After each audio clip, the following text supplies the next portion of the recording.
leitura. Boa tarde para todos e todas. Hoje é dia 9 de março de 2010, terça-feira. O verbete é o 1502.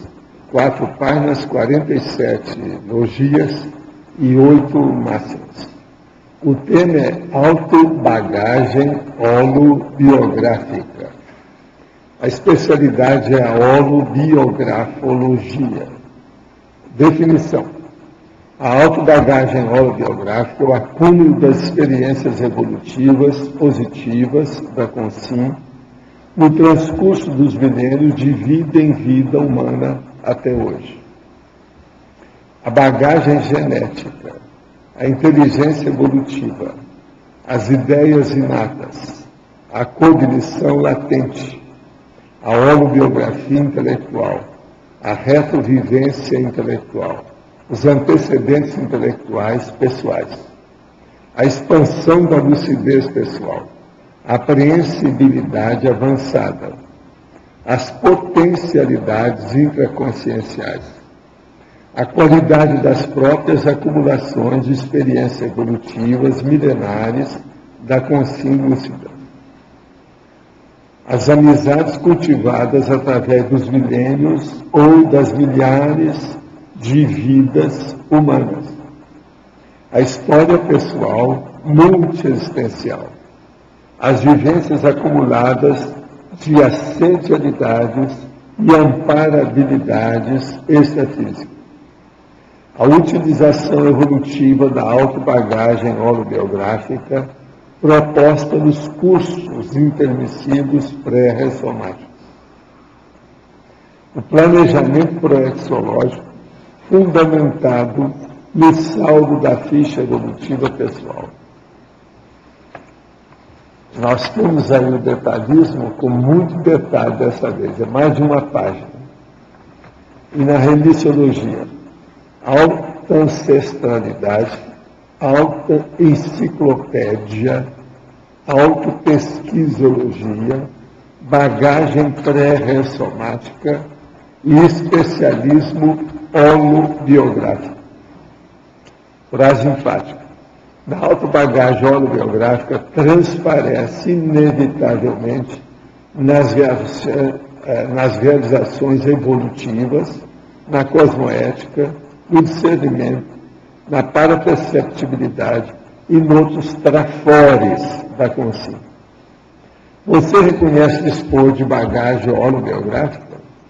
De qual natureza predominante? A sadia ou a doentia? Eis aí um assunto seríssimo que todo mundo tem que estudar, nesta e nas próximas vidas, no presente e no futuro. Pergunta, em fatologia, na página 55, primeira linha, a bagagem genética.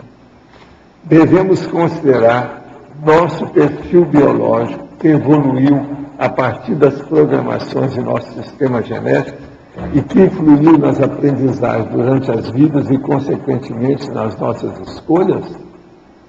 Ou seja, a responsabilidade sobre nossas ações é compartilhada? O problema da pessoa é o alto esforço dela. Não adianta apelar para ninguém, nem para o pai, nem para a mãe, nem para o amparador, nem para o evoluciólogo. Cada um tem que responder por si. Seu perfil está aí. Agora, o perfil biológico, ele influi devido ao processo de afinidade, empatia, sua com a turma da genética, família nuclear. Lembro de estar no período entre vidas em uma praia luminosa e tranquila, sozinha.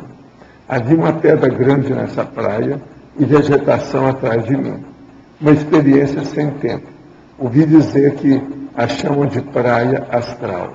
Portanto, não me parece ser um curso intermissivo. O senhor poderia esclarecer melhor esse tipo de experiência? Olha, isso aí tudo é a pessoa que às vezes está num período que ela está mais satisfeita, com alguma euforia, ela tem esse sonho. Isso tudo é um processo de sonho. É um problema onírico. Anote isso tudo e fica de olho. Se isso tiver valor, vão aparecer os amparadores e vão também aparecer os trabalhos que eles vão dar para você. A gente não tem nada disso à toa. Agora, aqui tem uma pessoa que está falando sobre o caso da dupla e escreveu aqui uma meia página sobre o assunto. O que eu quero dizer é o seguinte: nesse assunto assim de homem e mulher, a pessoa tem que definir. O caso todo, em primeiro lugar, eu acho que você deve perguntar a você mesmo: o que você quer? Eu não acho que você está querendo ainda, não está sabendo bem o que você quer. Tem que definir, ver o seu foco, o mega foco. Qual é o objetivo? Se é assim, veja se essa pessoa vale a pena. Você nunca vai encontrar uma pessoa que seja 100%. Acaba de criar a pessoa. Ajude a evoluir junto. Dupla é isso. Entra no assunto para fazer assistência, às vezes você vai sair muito bem. Agora, tem que definir o que você quer. O jeito que está aqui está muito indefinido. Você sabe quem é que está falando, né? As iniciais suas é NM. Nós temos aqui, isso aqui é do Estadão do dia 7 de março, domingo, anteontem. A decepcionante visita de Lula. Quem escreveu é o Mário Vargas Llosa, sabe? Llosa. Ele está falando a verdade sobre o Lula de uma maneira terrível. Mostra tudo. Esse homem conhece mais psicologia do que muito psicólogo que eu conheço. Está colocando aqui todo o avesso e o direito do Lula, da pena, devido aos processos dele.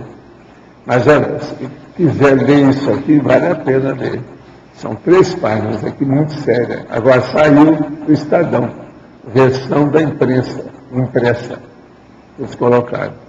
Eu começo falando o seguinte: minha capacidade de indignação política atenua-se um pouco nos meses do ano que passo na Europa. Suponho que a razão disso seja o fato de que lá vive em países democráticos nos quais, independentemente dos problemas de que padece, há uma ampla margem de liberdade para a crítica e a imprensa.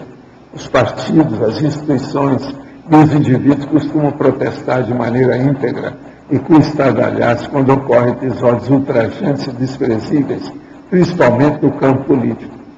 Entretanto, na América Latina, onde costumam passar de 3 a 4 meses ao ano, essa capacidade de indignação volta sempre, com a fúria da minha juventude, e me faz viver sempre temeroso, alerta, desassossegado, esperando e perguntando de onde virá dessa vez o fato execrável, que provavelmente passará despercebido para a maioria, ou merecerá o beneplácito ou a indiferença geral.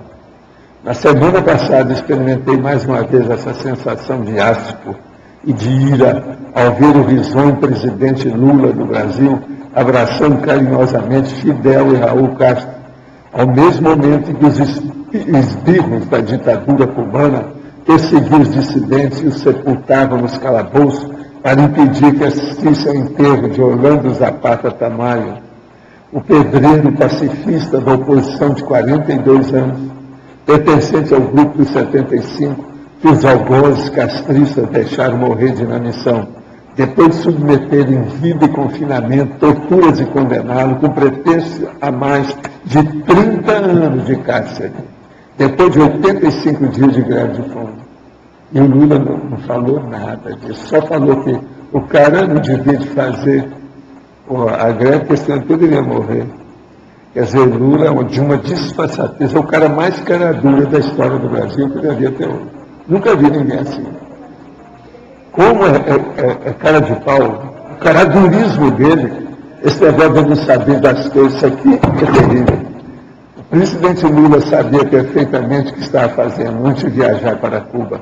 50 dissidentes lhe haviam pedido uma audiência durante sua estadia em Havana para que intercedesse perante as autoridades da ilha pela libertação dos presos políticos martirizados como Zapata dos calabouços cubanos. Ele se negou a ambas as coisas. Agora, a escória, ele fica dando valor, o presidente Lula fica dando valor ao comandante Chaves, Evo Morales, comandante Ortega, a escória da América Latina. São sátrapas teocráticos, integristas do Irã, que ele dá valor. Agora, essas piruetas ideológicas, um político medíocre sem espinha dorsal cívica e moral, está perguntando, é lógico que é. Corteja ditadores e demagogos. Cuba tem mais de 200 presos políticos no dia de hoje. Uma vergonha esse negócio do Lula. Agora, veja, o que a imprensa está esperando? Por que não põe isso em letra garrafal todo dia? Como é que está o sátrapa? Como é que está o louco que está dirigindo o Brasil? Como é que está esse cara? Agora, hoje nós estamos estudando aqui holobagagem holobiográfica, não é isso? Ou autobagagem holobiográfica. Então, vamos ver. Exemplo de holobiografia doentia, a do Lula. E de todo o lulismo. Vocês vão ver, quem está dirigindo o Brasil é um cara doente. Ele fez uma semi-reciclagem, é uma semi-tacão. Ele faz o PAC de um lado e deixa matar o povo de Jundiaí e morrer em Cuba.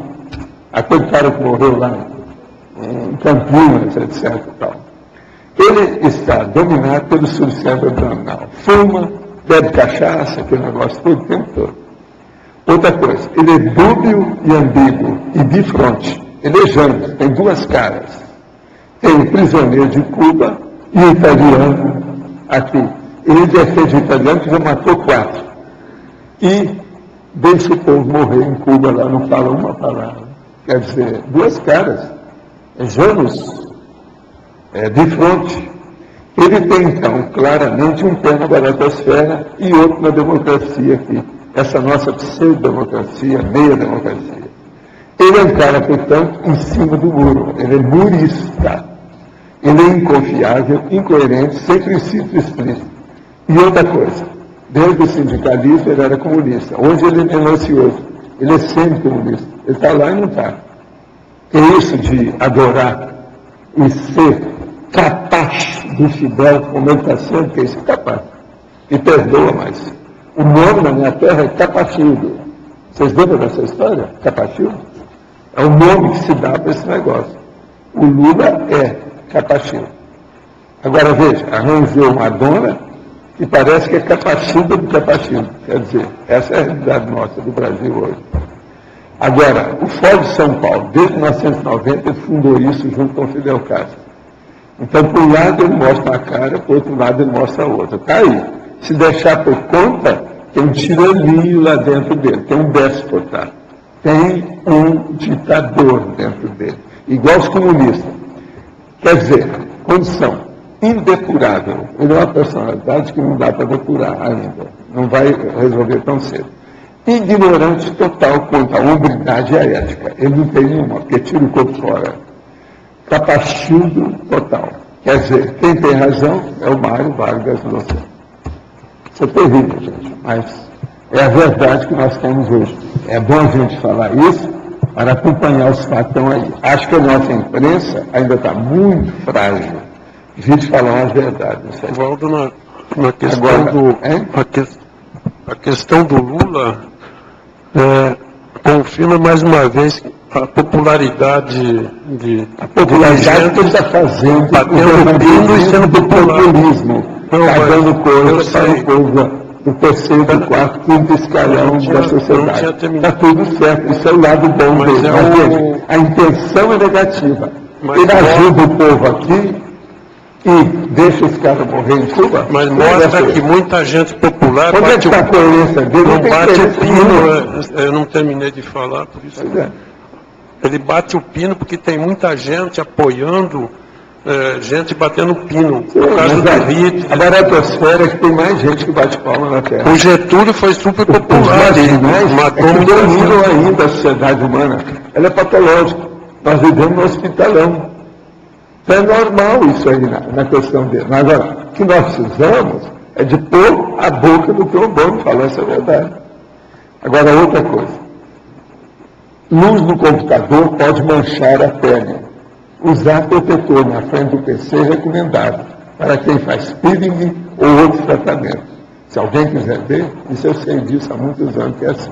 O negócio é muito sério. Agora, eu quero falar para vocês que hoje às 17 horas, na Câmara Municipal, eles vão comemorar o Dia da Mulher, que foi o Dia da Mulher ontem. Eles vão comemorar hoje. A Estela filha do Arlindo e a Graça, minha mulher, vão fazer 2 conferências lá hoje para a turma na Câmara Municipal. Tá certo? Às 17 horas. Eu estou falando para vocês o que acontece. Eu não sei se eles irradiam esse negócio lá, mas eu acho que a Câmara não tem radiação da televisão, não tem? Tem? Pois é, então hoje vai sair isso aí. É às 17 horas, o Dia da Mulher. Professor Valdo, bem aqui em cima. Na página 55, em parafatologia. No final da 4ª linha, você poderia ampliar as vivências acumuladas de assedialidades e amparabilidade extrafísica e o subsequente, onde é que eles se conectam? Pois é, aí é o caso de cada um aqui perguntar, quem fez o curso intermissivo, o que predomina em você? É assédio ou amparo? Eu acho que a maioria aqui está predominando atualmente o amparo, por incrível que pareça. Não é o Arlindo? Não é o nosso? É, né? Cadê o Adélio? Adélio não está aí. Mas eu acho que o que predomina é amparo. A maioria aqui agora. Só ter feito só o curso intermissivo já é uma benção. Você vai pensar quanto tempo esse Lula vai demorar para entrar no curso intermissivo? Ele é um grande cursinho cobaia para ver o processo da marginalidade de quem tem um pé num barco e outro pé no outro barco. Há muito tempo eu não vi uma pessoa tão ambígua e tão cara de pau. Um carabulismo impressionante do Lula, né? Que coisa, ele não tem vergonha nenhuma, não. Por isso que ele fala tudo desbragadamente. Agora, isso é clássico, é um processo psiquiátrico. Os subsequentes, os parafatos subsequentes, eles são num crescendo dessa primeira realidade? Como assim? Porque assim, você está falando sobre isso que nós já falamos, as vivências, em seguida a utilização evolutiva para o curso intermissivo, certo. E em seguida o planejamento proxiológico. O que você quer? É um crescendo. Tudo indica. Não está sendo assim? Tá. É o caminho. Na próxima vida, eu vou encontrar uma porção de anjos. São vocês. Vai ser inevitável. O caminho é esse. O aperfeiçoamento chega. Uma coisa muito séria, viu? Que eu acho séria mesmo, Beth, a gente pensar, é que quando a vontade quer definir, ela muda tudo. A reciclagem se faz. Não fica no meio termo, não fica na semi-reciclagem. Não fica no meio certo, como eu chamo. Entende? A pessoa define, ela fica estrita, ela fica mais rigorosa consigo mesma. Ela acaba com a autocomplacência, a autocorrupção, e ela entra na autocrítica mais séria. É o que está acontecendo aí. Nós estamos caminhando para isso atualmente. É isso? Valdo, nós assistimos lá no domingo sobre a Ágora lá, sobre a Paz. O filme é muito bom. E todo mundo gostou. Agora, se fizer uma abordagem autobiográfica da Hipácia, considerando aquela loucura toda religiosa, ela no meio e ela se destacando em relação... Não, ela para a época já era séria demais, né? Tanto que foi morta. Ela pagou com a própria vida a definição dela. Ela não era cara dura, ao contrário do Lula. Agora veja, então, a mulher, há 2.000 anos, já dava exemplo. Hoje nós temos aí as pessoas com toda essa tecnologia, a informação, a comunicação, e tem as pessoas dirigindo os outros desse jeito. Quer dizer, quem é que não é o Lula? Agora ela tinha muita... Nessa época. Em relação se comparar ela com o Lula, ela era super coerente. O Lula é incoerência total. Do PT, está tudo aí. Zé Disseu, como é que é aquele da inundação lá? De Hugo Soares. Eu falei esse negócio da popularidade, porque tem muita gente que chega para mim, eu critico o Lula, mas ele é popular, e daí que ele é popular? Tem um monte de político popular batendo pino, acabou. Veja bem, a turma do PT a turma do governo, da situação atual do Brasil, está levando, empurrando com a barriga esse negócio da corrupção do mensalão em Brasília, porque aquilo atinge todo mundo lá dentro, inclusive eles. Quando eles já têm o mensalão que eles querem acobertar até hoje, agora estão fazendo uma força danada de colocar o negócio na tona de novo, né? Mensalão do PT. Aquilo é uma vergonha de gente falar. Isso tudo não vai. Agora, veja, nessa época de tanta comunicação, não fica pedra sobre pedra. Todas essas coisas estão sendo observadas. O negócio é muito sério. O que é uma pena é que eles não querem aqui mesmo no Brasil que o povo estude. Porque se estudar, vai ver essas coisas todas. Eles estão usando a técnica da Igreja Católica. Se vai estudar, só estuda aquilo que a gente falar, aquilo que a gente mandar. Mas não pode estudar outras coisas. Agora, essa juventude precisa de saber disso. Precisa de ser instruída sobre isso. Então, o problema é muito sério nisso aí. E a questão do mensalão, eles te põem aí para o povo em geral, eles dizem, não, mas todo mundo é corrupto. Aquela velha história, todo mundo é corrupto. E o Lula pode ser. Agora, eles ficam falando as coisas. Por exemplo, Chico Xavier, eles falam que Chico não era político. No entanto, foi o maior político que eu conheci. Eu vivi com ele uma década de trabalho junto. Foi um dos maiores políticos da vida. Agora, político de Minas Gerais, da mineirice toda. Outra coisa, ajudou Juscelino Kubitschek. A última, depois que eu deixei de ao movimento, o Collor foi lá e ele apoiou o Collor, uma opção de coisa. É político ou não é? É político, sim. Outra coisa, ele participou dessas coisas todas com uma série de políticos. Ele atendeu todo mundo. Ele já fazia política quando eu encontrei com ele com a turma de Belo Horizonte. Por exemplo, eu conheci o Magalhães Pinto através dele. Nós somos desses políticos. E você vai falar que eu não fazia política? É lógico que fazia, não tinha outro jeito. Não há ninguém que viva uma vida pública sem fazer política. Se tem uma vida pública, faz política. Então, na hora que fala essas coisas para exaltar a personalidade do Chico, é um negócio de vomitar. É errado. E outra coisa, a política dele não era ainda boa, ele era um meio Lula, uma opção de coisa, porque ele não definia, não falava a verdade das coisas, ficava sempre na TACOM. Agora, o Lula é pior uma coisa, ele faz uma semi-TACOM, nem a TACOM correta não é. O Chico não, ele era correto. Ele queria ajudar os outros, queria consolar o povo. Não interessa como. Ele não via os meios, ele queria alcançar esse fim. Estava errado, mas é muito melhor do que o Lula. Mas o caminho é mais ou menos esse. O processo não é fácil. E como é que esses líderes, né, como é que a gente pode dizer, baratrosféricos aí, podem sair desse círculo vicioso? O que é que pode fazer com que eles... Muitas vezes vão ter que mudar isso tudo, vão ter que bater, fazer outro posicionamento público o tempo todo, mostrar exemplo nisso, até escapar. Não tem jeito. Isso não consegue de uma hora para outra. Agora, são essas personalidades, quando são muito carregadas, é que eles mudam para outro país, para outro planeta. Isso não dá para ficar aqui, isso que eu queria perguntar, se eles não serem transmigrados. Se a pessoa é recalcitrante, eu só sei que nós chegamos à hora da encruzilhada, do turning point, da viragem da mesa. A Helvetes veio para isso, exportou para se definir. Nós temos vidas hoje críticas de definição.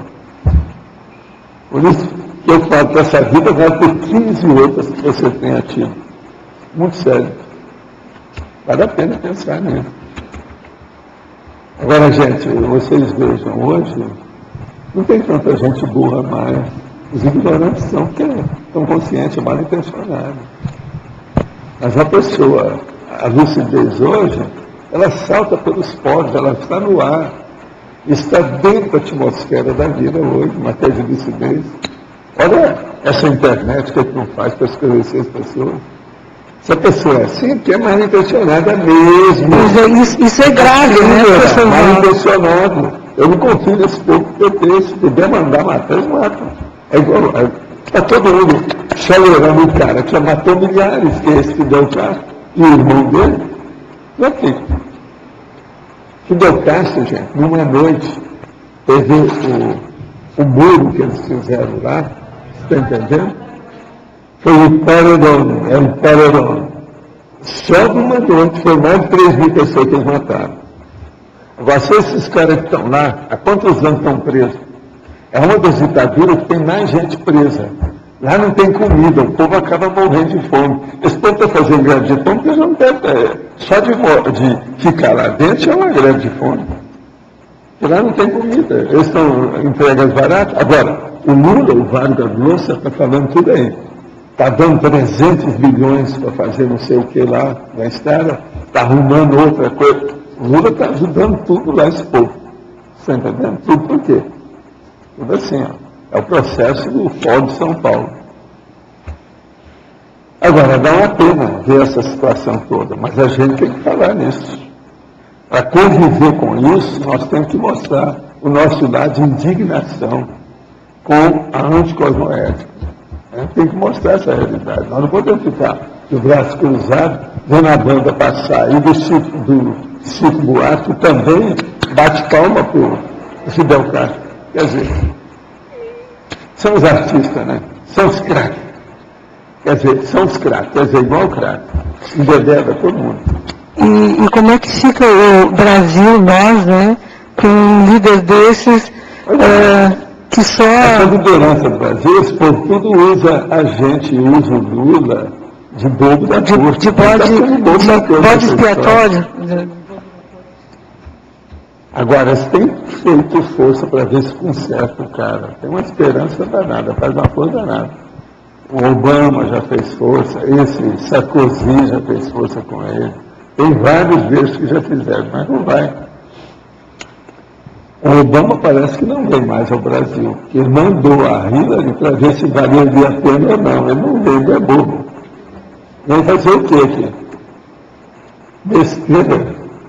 Isso aqui já está sendo tomado como sátrapa lá do Chaves. Quer dizer, os capachildos estão dominando o Brasil. Uma vergonha esse capachildo. Antigamente, tinha, por exemplo, o nosso amigo lá, que depois abjurou o livro dele e não deixou, renegou. Sabe, é um cara chamado Jorge Amado, que escreveu O Paraíso Vermelho, o livro do Stalin, a favor do Stalin. Uma vergonha, não são os bobocas, é um negócio do artista que não pensa. Não tem lucidez, não tem servimento para ver aquilo.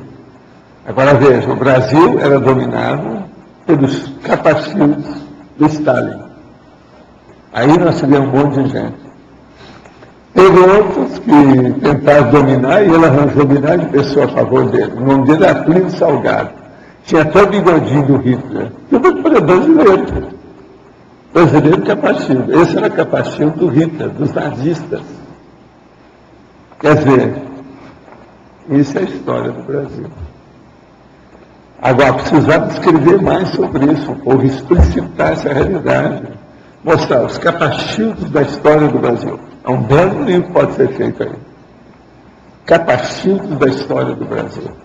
Só desse século XX, tem muita gente para colocar nessa história. Os capachildos.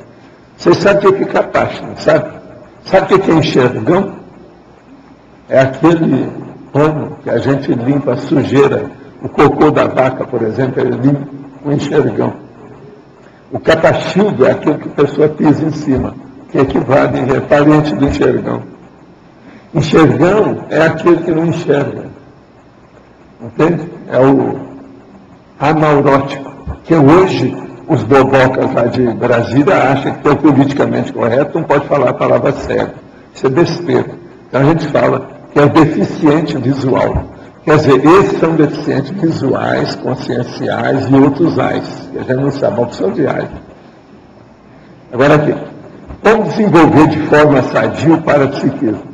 Estou passando por um período de transição onde utilizo demasiadamente o mental soma e deslizo inconscientemente nas armadilhas do ego. Olha, a primeira coisa é você tem que fazer mais o estado vibracional e ver o que se passa. Isso aí tem assédio, está na cara. Isso é assédio que cria o heteroassédio. É a autocorrupção que faz a heterocorrupção. Por isso você fica vendido. O Estado Nacional define a pessoa. Ela fica mais estrita, rigorosa consigo mesmo, como eu falei há pouco. Atualmente estou com dedicação integral para a escrita, porém há dias em que produzo muito e outros muito pouco. Pensei em abrir um diário para avaliar as causas da inconstância. Quais variáveis deveriam ser registradas em um diário para essa finalidade? A primeira é do seu corpo. Se deve a sua carga horária de sono, a sua alimentação, a sua dieta. Olha a sua disposição física que permite ter uma disposição mental maior. Isso é a primeira coisa que eu acho que você deveria fazer. Pode ser que no seu caso, essa linha instável, a inconstância, um dia ser uma coisa, um dia ser outra, isso mostra que não tem, vamos dizer, hábitos sadios com, vamos dizer, uma rotina mais útil, eficaz e permanente. Se de melhorar sua rotina, mas começa pelo corpo. Patologia, página 55, segunda linha, experimentação congênita. Tem a ver com má formação? Poderia aprofundar? Sim. Aí pode ser um processo, a experimentação congênita tem as coisas positivas e negativas, depende do que é. Tem desde o processo das alterações monstruosas da genética até o problema do macrossoma. Quer dizer, desde a teratologia à macrosomatologia. Aí depende do que é. Isso é que é o congênito, o inerente, o íncito, aquilo que já nasce com a pessoa. Como avaliar se um contrafluxo ocorre por estar realizando o trabalho da TARES ou se é pela falta de realização de alguma tarefa? O programador devê os resultados. Quando a gente faz um trabalho interassistencial, começa com você, às vezes, quando você tem alguma sensibilidade, você já recebe um banho energético extrafísico positivo, enriquecedor, envolvente, indiscutível. Então começa por aí. Examina se você recebe algum banho extrafísico positivo de amparador. Por aí você já vai ver como é que é. O banho energético extrafísico, esse sadio, é uma base para a pessoa entender os processos de parapsiquismo mais avançados que tem. Vale a pena pensar. Professor. Sim. Aqui, na página número 56, em Principiologia, o segundo princípio, o princípio da conservação. Conservação pelas consciências da bagagem evolutiva conquistada. Então, qual a melhor forma? O senhor sempre traz a questão do livro, da fixação da escrita. Isso aí não é só para a pessoa, aí é para todo mundo. Sim. A ideia mesmo é manter o discernimento. Manter o discernimento. Ter mais reflexão. Sem reflexão, você não mantém nada intelectual, nada que você aprendeu. Uhum. Por exemplo, essa turma toda da esquerda, esse povo que nós estamos falando, falta reflexão para eles. Se eles refletissem, eles iam ter que existe um negócio chamado ética, existe uma outra coisa chamada coerência, existe outra coisa chamada prioridade. Uhum. Eles não têm. A coisa mais que... Então, são ignorantes mesmo, são apedeutas, bobocas evolutivas. Que é aquele burral, do burrinho, do burróide evolutivo. Infelizmente, essas coisas existem. Agora, contra fato, nós não podemos brigar. Olha a lógica que nós estamos falando. Olha a lógica dos fatos. Veja a evidência das manifestações em torno da gente. Então pensa nisso. O processo todo, esse princípio, por exemplo, é muito sério. O princípio da conservação pelas consciências da bagagem evolutiva conquistada.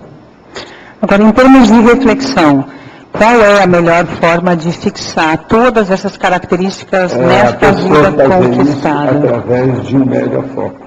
Ela refletir sobre determinado tema específico. Até resolver aquilo dentro de uma ética, o máximo de inteligência que ela tem. Então, você está para resolver, você tem um conflito, há um problema, um impasse, um dilema, uma questão. Então, você tem que resolver aquilo. Como é que vai ser?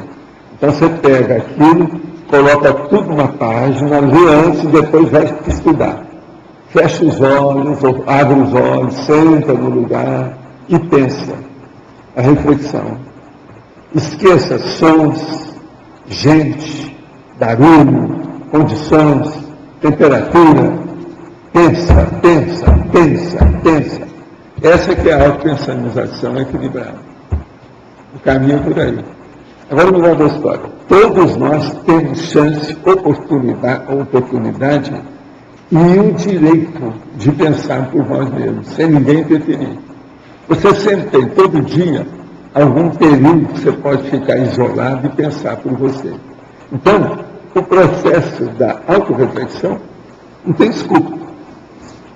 Quem não faz reflexão é porque é mesmo, vamos dizer, desorganizado. Cara.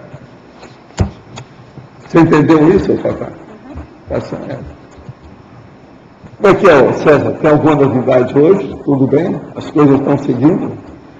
Viva abril? Em abril você vai abrir o jogo. Isso. A gente vai ver o senhor amanhã, que é já trazer o vídeo VT. Nós estamos tendo um probleminha lá com a Globo, porque eles estão dizendo que não pode ser feita divulgação de programa, para não concorrer com a programação deles. Então a gente está vendo ali como é que estamos negociando. Só pode falar então depois? Não, a gente pode divulgar o site da Tertúlia, mas não pode chamar para um programa ao 12h30. É isso que eles estão pegando. Pode chamar? É isso que eles estão dizendo. Não pode, porque senão a pessoa desliga a televisão para concorrer com a... pessoa desliga a televisão para ir assistir a Tertúlia. Mas eles não querem que coloque isso na chamada? Eles não querem que coloque 12h30. Eles dizem que pode divulgar o site, pode divulgar com CIEC, intermissivista e tudo, só não pode divulgar o horário. Mas agora então você faz o seguinte, com 3 vezes www. Pois é, o que a gente pensou, botar 2 vezes, vamos botar 3. Tá bom? Um no início, um no meio e outro no fim. Vai concorrer com o Globo Esporte. Então. Agora, será que eles estão conscientes do que é 12h30? Que às vezes estão contra esse aí, 12h30, mas às vezes não sabem o que é 12h30. Pode ser. Você sabe que isso aconteceu comigo, né? O cara deu conta no horário, eu falei assim, não, mas 12h30 pode pôr? Não, isso pode pôr, porque ninguém sabe o que é. Na lógica deles, sai dessa. Mas olha, que coisa. Eles mesmos têm medo. O que é o processo do monopólio, né? É isso mesmo. O medo do monopólio, é uma coisa rara. Então eu acho que todo dia você tem que começar aqui e falar assim, 12h30, Tertúlia. É isso? É assim do caso. Não é fácil. Mas amanhã a gente vai ver o senhor lá às 8 horas. O pessoal da Transforma, a gente vai lá juntos. Quer dizer, colocar bichinho, colocar bobagem, colocar desenho, tudo pode. Isso aí não pode ter concorrência, é assim, não. É uma piada essa. Terrível. Piada total, né? Agora, a gente pode colocar nos jornais isso. Vamos colocar nos jornais. Na época, para uma coisa entrar na outra, a mídia, fazer interação midiática. É a interação midiática que chama isso. Agora, Val. O negócio era pôr em jornal. Vamos pôr, olha, o www nós queremos dizer que é 12h30, ou seja, 12h30, todo dia, diariamente. No site poderia ter um destaque. No site tem um destaque. Na hora que a pessoa entrar, Tertúlia ao vivo às 12h30. Porque na televisão já vai chamar para o site. A tendência é as pessoas olharem. E aí quando entrar tem que estar lá, 12h30, diariamente, ao vivo. Mas tem que ser enorme, não pode ser como é hoje. Aí eu acho que resolve esse problema. A hora que começa essa briga inteligente de defesa de pontos de vista, nessa questão midiática, agora que é punitivo isso, que falta de confiança, né? Não tem confiança nenhuma, né? Engraçado isso, né? Como é que são frágeis? A gente pensa que eles são um monopólio e tal. São frágeis. Dá uma pena. É assim, são os ricos. Aquele cara bilionário lá, os caras que eu via lá na Central Park, a turma do Wall Street. Você pensa que o cara entra, todo mundo fica calado e cala a boca. A hora que ele vai expor a situação dele, dá uma pena vira aquele cachorrinho, cordeirinho, sabe, gatinho de 2 meses, esse fica, não, aquele, dá uma pena. Agora eu vi isso, tudo quanto é lá. Quer dizer, o que é a imagem da pessoa e o que é a realidade dela, na estrutura dela. Mas olha, você vai conseguir, você está indo, caminha por aí. Viva meio-dia e meia. Já dizia o Apolônio, né? Então, Valdo, na tecnologia, página 56, a primeira técnica, você pode falar exatamente como se dá? A técnica evolutiva da autovisão prioritária. Essa autovisão prioritária, ela começa a ser adquirida quando a pessoa começa a fazer a interassistencialidade. Agora, ela só fixa quando a pessoa deixa de ser assediada. Agora, pensa bem se tem lógica o que eu estou falando para você, tá certo? Autovisão prioritária. Porque se uma pessoa não tem prioridade, se ela não tem visão daquilo que ela faz, ela desperdiça todos aqueles negócios que você gosta de falar. São os aportes. Ela não aplica aquilo convenientemente, ou ela não sabe tirar vantagem daquilo que ela recebeu. Então isso tudo também tem que ser levado em consideração. Tem que pensar, para ver o que faz com isso. Agora, o que nós vemos aqui é o seguinte, vocês aqui, de modo geral, a maioria divide o curso integrativo, vocês já têm, vamos dizer, uma condição séria de definição, de discernimento, de distinção das prioridades. Agora veja, com essas instituições que nós temos hoje, tipo Conscius, a reaprendência, a Apex, a consciência terapia, isso define ainda mais os processos de priorização. A priorização evolutiva é a base de tudo. Não adianta falar nas outras coisas se isso aí não aparecer, entende, para o debate, porque sem priorizar não adianta nada. Vocês vejam, eu estudo consciência. Então, por quê? Porque não existe outro assunto mais importante no cosmos.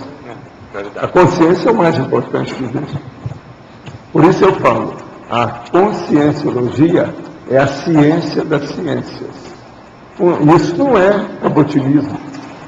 E outra coisa, estou falando com lógica. E outra coisa, eu falo que é a omniscienciologia. Eu já tenho isso em bebê por aí. Omniscienciologia. Por exemplo, a eletronáutica, a ciência convencional, não vale nada. Porque ela vê só essa dimensão. Agora, a omniscienciologia é a conscienciologia, que vê todas as dimensões. É a ciência da ciência. É o que interessa. Isso é o prioritário. Então, por exemplo, você chega para qualquer cientista e fala com ele, ó, você não vale nada, você não tem prioridade. Eu falo, não, mas você não pode falar. Eu estou estudando agora só os frutos do mar, a situação toda, eu sou especialista no assunto, então. Você vai ficar. Foi aí que começou a vida, não foi? A gente pergunta, o cara veio falar uma coisa, eu falei, pois é, você está no início da vida, quando é que você vai sair disso? Quando é que você vai ter a delivrance? Você ainda está na gestação. Está estudando só o mar. É onde começou a vida. Quando é que você vai alcançar? Vai ter um próximo depois, chama consciência. Quando é que você vai? Aí você vai ver que você não é mais fruto mar, você é uma consciência. Agora, essa autovisão também, a gente pode entender de duas formas. É a visão da própria pessoa ou a visão da própria pessoa em relação a ela mesma, né? Não, em relação a ela, ao cosmos e a tudo. É a autovisão. Porque quando eu li aqui, eu pensei da visão que ela tem de si. Como é que é? É a mundividência. Eu já trouxe aí o VD, nós já debatemos. Mundividência. É isso aí. Tá certo? É a visão cósmica, a visão universal.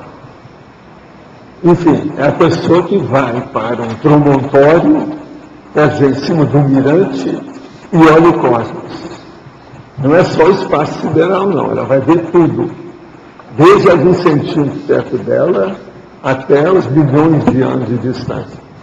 Milhões de anos-luz. Isso é a cosmovisão. Agora, veja, essa cosmovisão, a maioria só tem uma monovisão, que é essa do homem da biologia submarina. Ele só vê bitola, ele só vê ali. Agora, nós precisamos, o atacadismo consciencial, a panorâmica do processo. Que é o paradoxo que você coloca aqui, ó. Você acha que se encaixa, né? Dentro da paradoxologia? O paradoxo cosmofisiológico do especialismo com o generalismo. Que é o que falta para o que falta para esse povo é isso. Vocês têm que ser, dentro da especialidade, ser generalista. Eu fiz uma série de especialidades, eu tive na minha vida, inclusive pela medicina. Mas antes de tudo, eu era médico clínico, geral. Como é que eu ia atender aquele povo sem isso? E outra coisa, o mais difícil da medicina é ser clínico geral. Tem que fazer tudo. É a cosmovisão. Desde fazer um curativo da unha quebrada, até fazer um parto, até fazer uma cirurgia, um negócio sério, sanguinolento, bravo. Tudo você tem que fazer.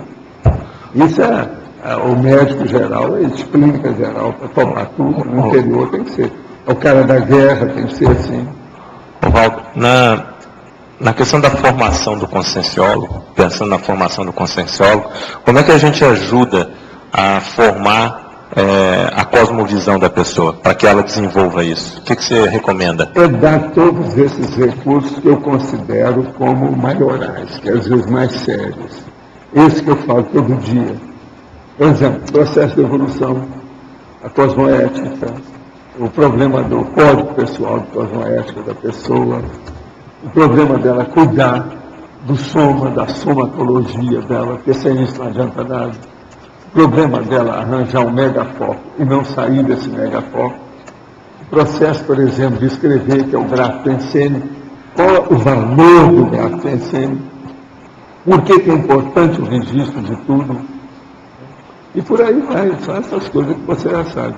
Agora, tudo vai bater cedo ou tarde na ProEd. É a programação da vida. Então tem que ver da pessoa. Aí você vai ver qual é a fase da sua vida. Você está na fase experimental ou está na fase executiva? Outra coisa, qual a faixa etária? Qual a sua idade? O que você já fez até agora? Quer dizer, julgou as oportunidades fora ou aproveitou alguma coisa? O que você aproveitou? Vamos ver o que foi aproveitado. E por aí vai. Com isso, você vai fazer dissecção da pessoa. Você vai, então, fazer o detalhismo da realidade, da personalidade. Isso é o conscienciograma puro. Agora, lá no fim, você dá um conscienciograma para a pessoa. Ela avaliar, ó. Você vê aí o que você quer. Você quer avaliar por você ou você quer avaliar com companhia? Quer uma heteroavaliação ou uma autoavaliação? O conscienciograma é isso. Vocês já podem fazer isso hoje. Esse é o caminho. Eu acho que a Apex não pode fugir nunca desse livro, conscienciograma. Não adianta nada a pessoa falar que tem uma programação existencial se ela não consultar de vez em quando o conscienciograma. Vocês não acham? Eu acho difícil. A mesma coisa assim, Beto. Precisa do conscienciograma. Eu já fiz um livro de propósito, sabia disso. Quando eu saí com o livro, ele me perguntava, esse livro aqui que vai ser um dos que mais lido. Primeiro, ele é um manual, ele é pequeno, é fácil, é acessível. Segundo, ele não é nada acessível, porque as pessoas não querem estudar a si mesmo. Então isso vai demorar. Mas cedo ou tarde todo mundo tem que bater. Todo mundo tem que bater no conscienciograma. Isso aí é que o doutor falou. Sabe? Paulo. Psicólogo. Aqui, ó. Aqui. São duas coisas. Uma para o César, sobre essa questão que pode colocar de programas ao vivo, alguma coisa, sem colocar o horário. Outra é um anúncio pago no Google para que quando a pessoa faça a pesquisa, já apareça primeiro o nome ali, Tertúlia. Na hora que a pessoa colocar a palavra, você tem como fazer a busca, se já aparecer na hora, Tertúlia, pagando para o Google. Ele tem um sistema desses. E aí você coloca aquilo que o Lost disse, um anúncio bem grande, aí dá para medir depois nas estatísticas de onde é que a pessoa veio, o que ela digitou no Google para chegar no site. Mas a pergunta era assim, se na minha última vida eu dessomei jovem, sei lá, por exemplo, com uns 20 anos, o que nessa vida poderia estar afetando, ou afetou no momento que eu passei pela mesma idade, assim, naquele momento da dessoma? Tipo, se eu dessomei com 19, 18, o que nesse momento poderia ter afetado nessa? Isso, eu quero entender as repercussões de uma vida para outra. Ora, às vezes pode ter por um processo psicológico da pessoa quando ela sabe disso. A maioria não sabe, passa despercebido. O povo que eu vi que morreu, moço, que eu conheci agora nessa vida, a maioria passou batido, ninguém viu. Eles estão tão interessados em outras coisas, está sendo uma condição muito melhor que não quer saber do passado. E o que agora tem fato assim que eu vi, segui, tem gente que estou seguindo até hoje. Eu não entendi porque eu estava lendo ontem aquele capítulo que fala do Tancredo, Projeções da Consciência. Sim. Você fala que uma colônia extrafísica onde a maioria eram garotos e tal. O problema dele é que ele não queria se desviar. Então ele fez a pré-ressoma. Estudou todo o ambiente e deixou lá. Tem muita gente que faz isso. Para quando ele viesse, ele não saísse disso. E ele ia estudar o processo de informática aqui. Agora, ele estava com ideias avançadas. O homem era sério. E por que, quando você cita dessa colônia extrafísica, a maioria eram garotos? Você fala mais vezes no livro. Eles estavam lá com a turma de garotos, né? É porque era um grupo grandão. Tipo assim, velho. Entendi.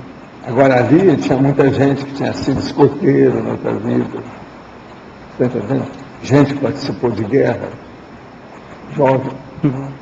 Estavam tudo vendo se melhorava a cabeça. Agora o Tancredo era um clássico, dentro da média daquele povo.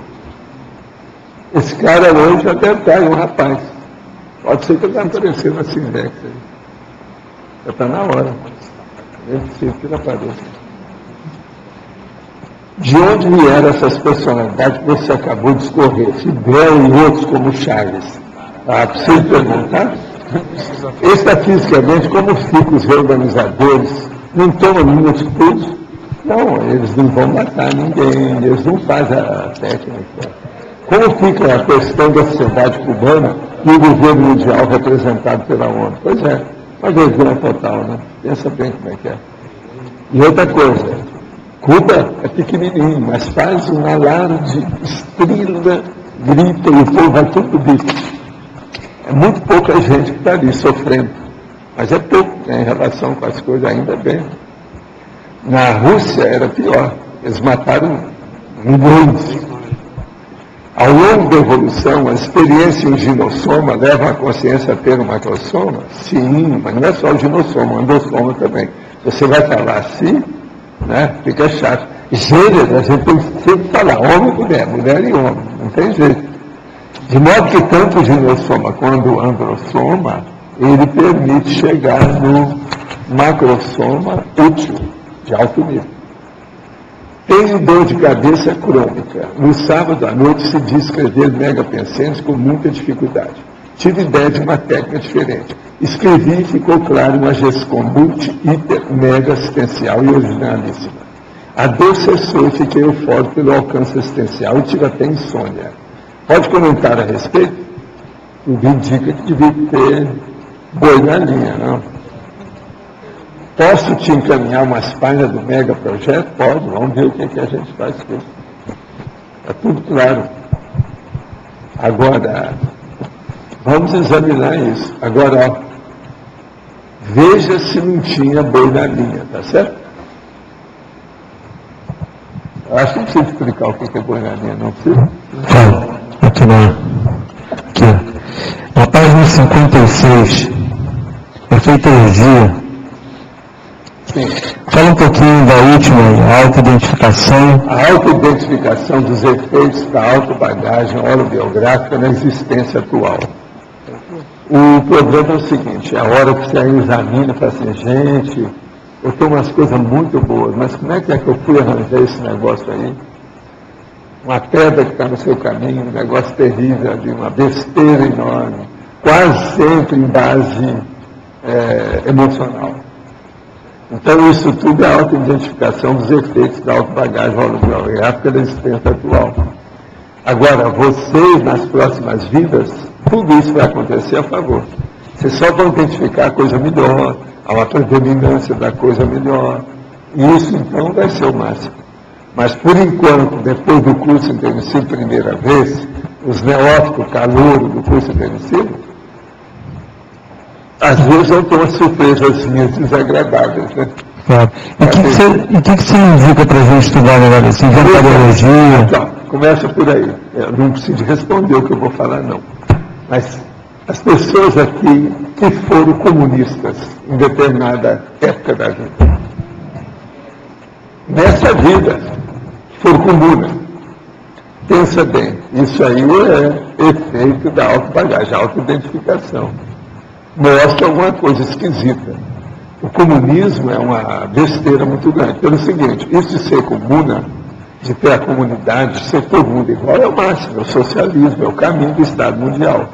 Mas o comunismo, que aquele do jornal que o povo me dava lá, que eu li, que metia o pau, eu briguei com vários companheiros nossos, que às vezes brigaram comigo, né?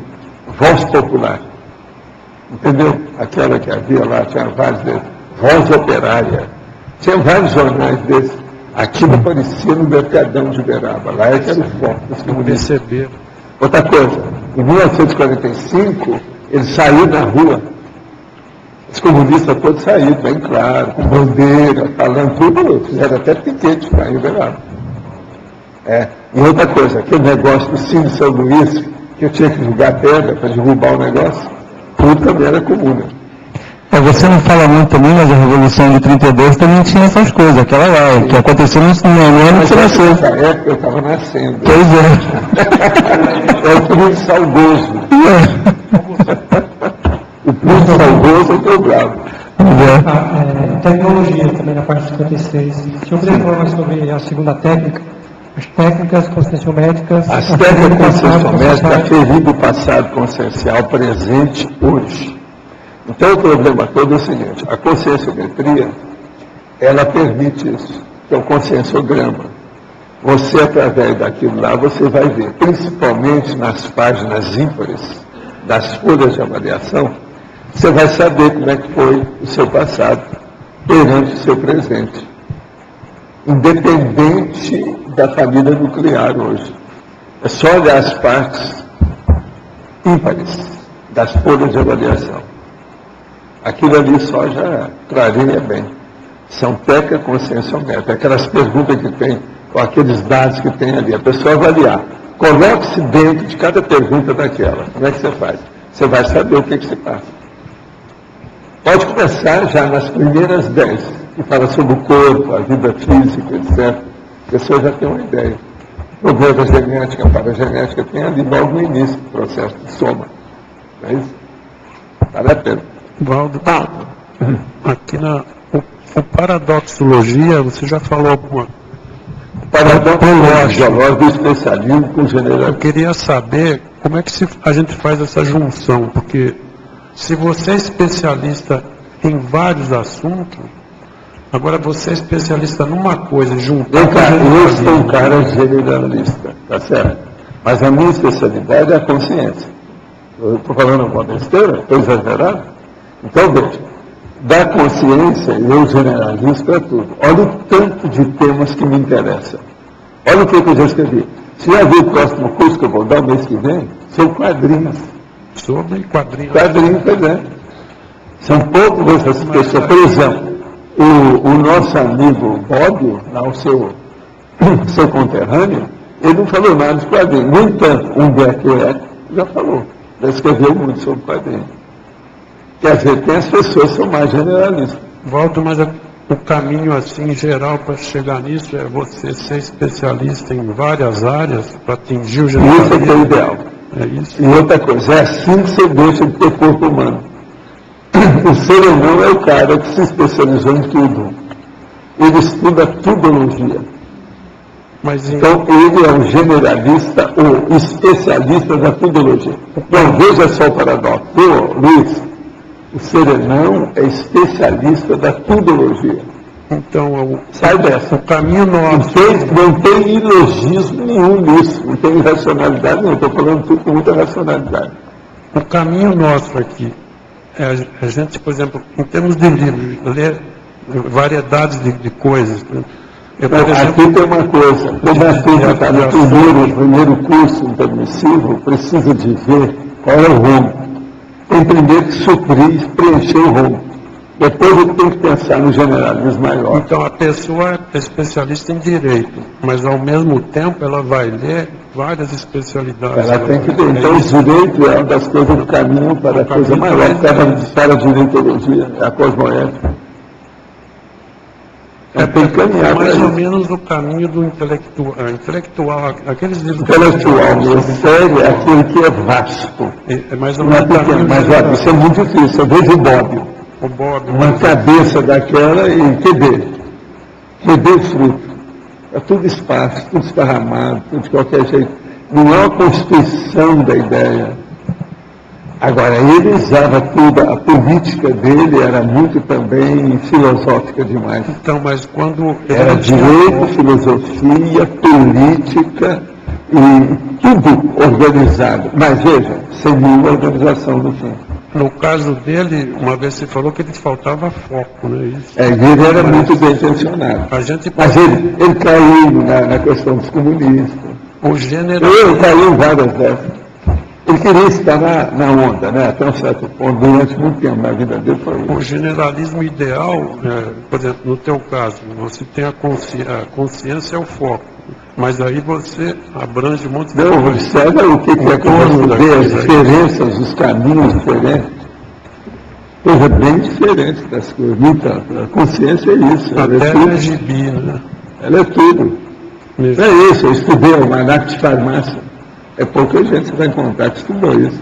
Estudei o almanaque de figurinha, aula de figurinha. Presta atenção. Estudei numismática, filatérica. O que você quer? Estudei Wall Street, economia. Estudei os processos todos de plástica, de cosmiatria, na Europa, nos Estados Unidos, no Japão. Estudei o golfe para poder fazer o social com aquelas mulheres todas lá que eu julgava. Julguei em Manila, julguei em Hong Kong, julguei no Rio de Janeiro. Mas também... Eu entrei um monte de vezes naquele clube maior, que era o mais granfino que tinha lá, que eu levava todo o povo americano, as portas todas abriam para mim. Sabe? Em termos de livros, também você lê uma variedade de assuntos grandes. Não, olha a enciclopédia. Mas para fazer enciclopédia tem que ser isso. Enciclopédia é uma coisa generalista. Total. Tem que ser. Senão, que enciclopédia é? Se você for fazer uma enciclopédia sobre determinado assunto, a enciclopédia dos laticínios, você tem que ser generalista. Tem que estudar tudo quanto é tipo de vaca. Não tem outro jeito. Tem que esparramar a visão. Então, a cosmovisão. Generalismo é cosmovisão, tá certo?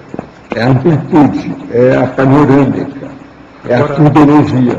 O caminho para o serenismo também é isso, né? Sem isso não vai. Então, ó, ninguém que é só especialista específico vai virar serenão. Você queria falar? Oi. Você tinha falado sobre arranjar um megafoco e não sair desse megafoco. Depois falou em precisamos suprir o rumo.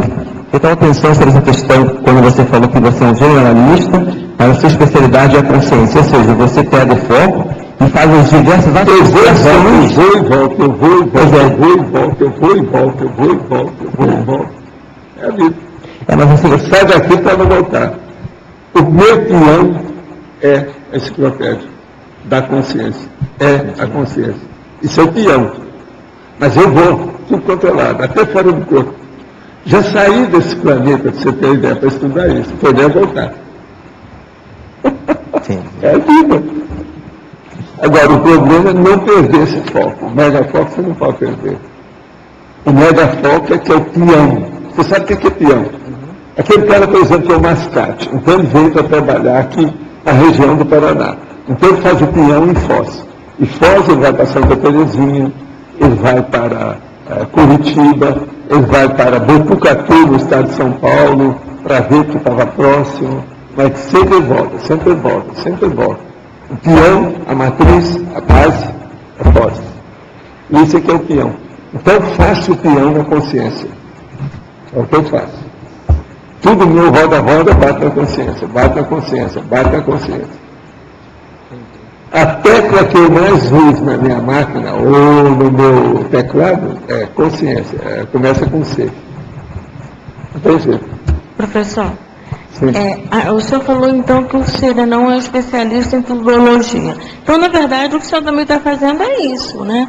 Porque... Eu estou caminhando para isso, mas agora, primeiro da criação consciente, teleguiado, evoluciona. Então, quando o senhor mas fala... sou consciente disso. E tenho tentado passar para vocês essa minha consciência. Não sei como é que vocês interpretam isso. Uns não admitem, outros ficam danados da vida, outros acham que eu sou exagerado. Mas alguns seguem. Todos nós, quem morrer, vai ver. Não é quem viver vai ver, não. É quem morrer, vai ver. Como todo mundo vai morrer, todo mundo vai ver. Não tem saída. Então, a consciência sendo epicentro, o senhor fazendo isso como peão, indo e voltando, o senhor está fazendo abarcando, digamos assim, a tuberologia. Eu estou juntando o grupo evolutivo, a nota é de vocês.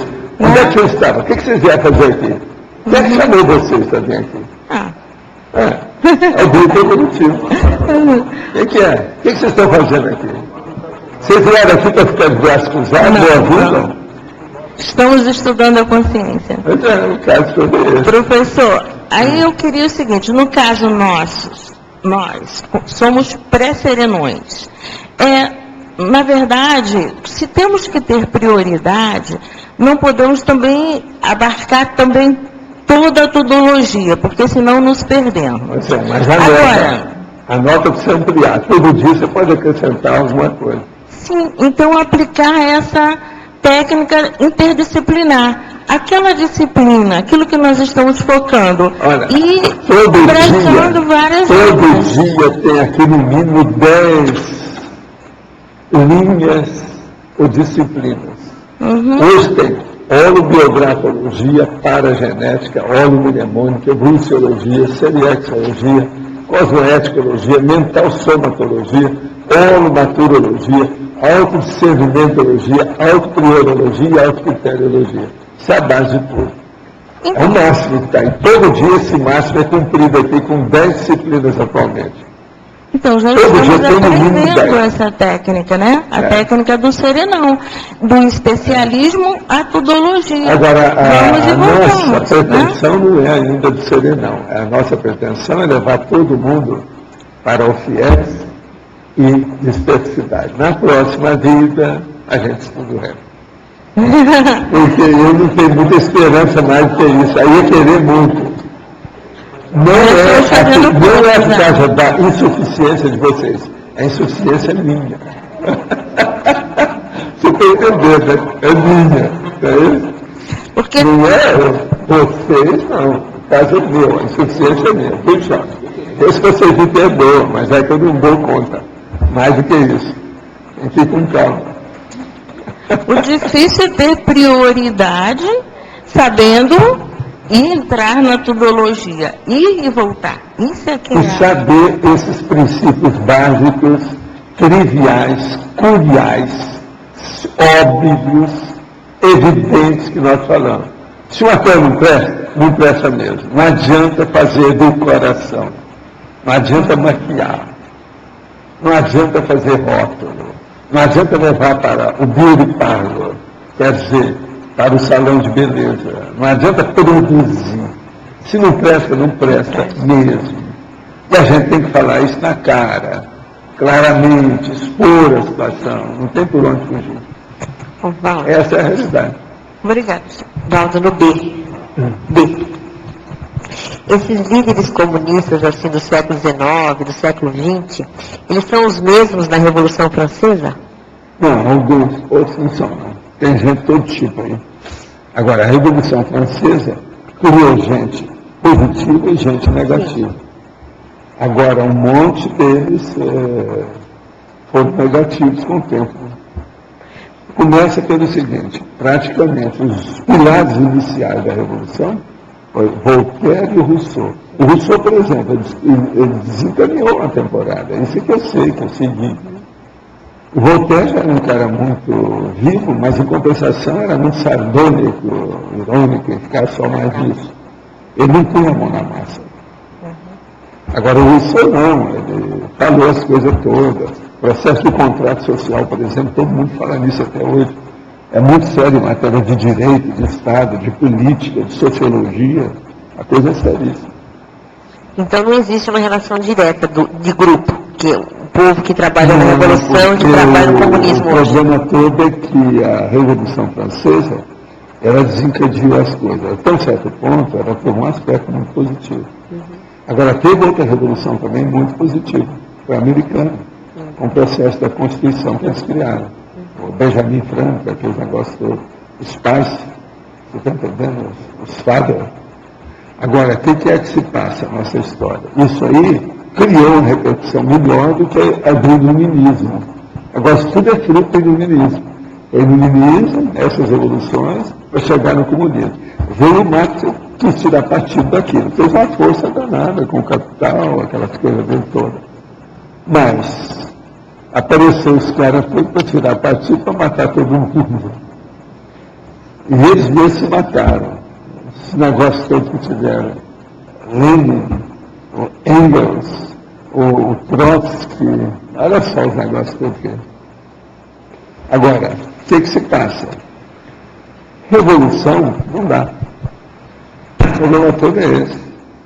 Revolução, falou em revolução, não dá certo. O problema todo é esse. Revolução é guerra. Guerra é um processo de fazer política. O pior que tem. Revolução é um processo de fazer política. O pior que tem. Que é guerra. É matança. O negócio é a diplomacia. O problema é a dialética. Então, por exemplo, o estudo da dialética que vem desde o Sócrates ainda não foi estudado. É o que a gente vê lá no livro dele, do Adorno, lá, essa dialética. Ainda tem muita coisa para ser estudado. O processo do colonialismo ainda é uma dificuldade. Gente, olha o Brasil, como é que está sem crítica. Você não vê crítico mais, do jeito que havia. Antigamente tinha, nem que seja crítico literário, tinha muito. Hoje não tem quase nada.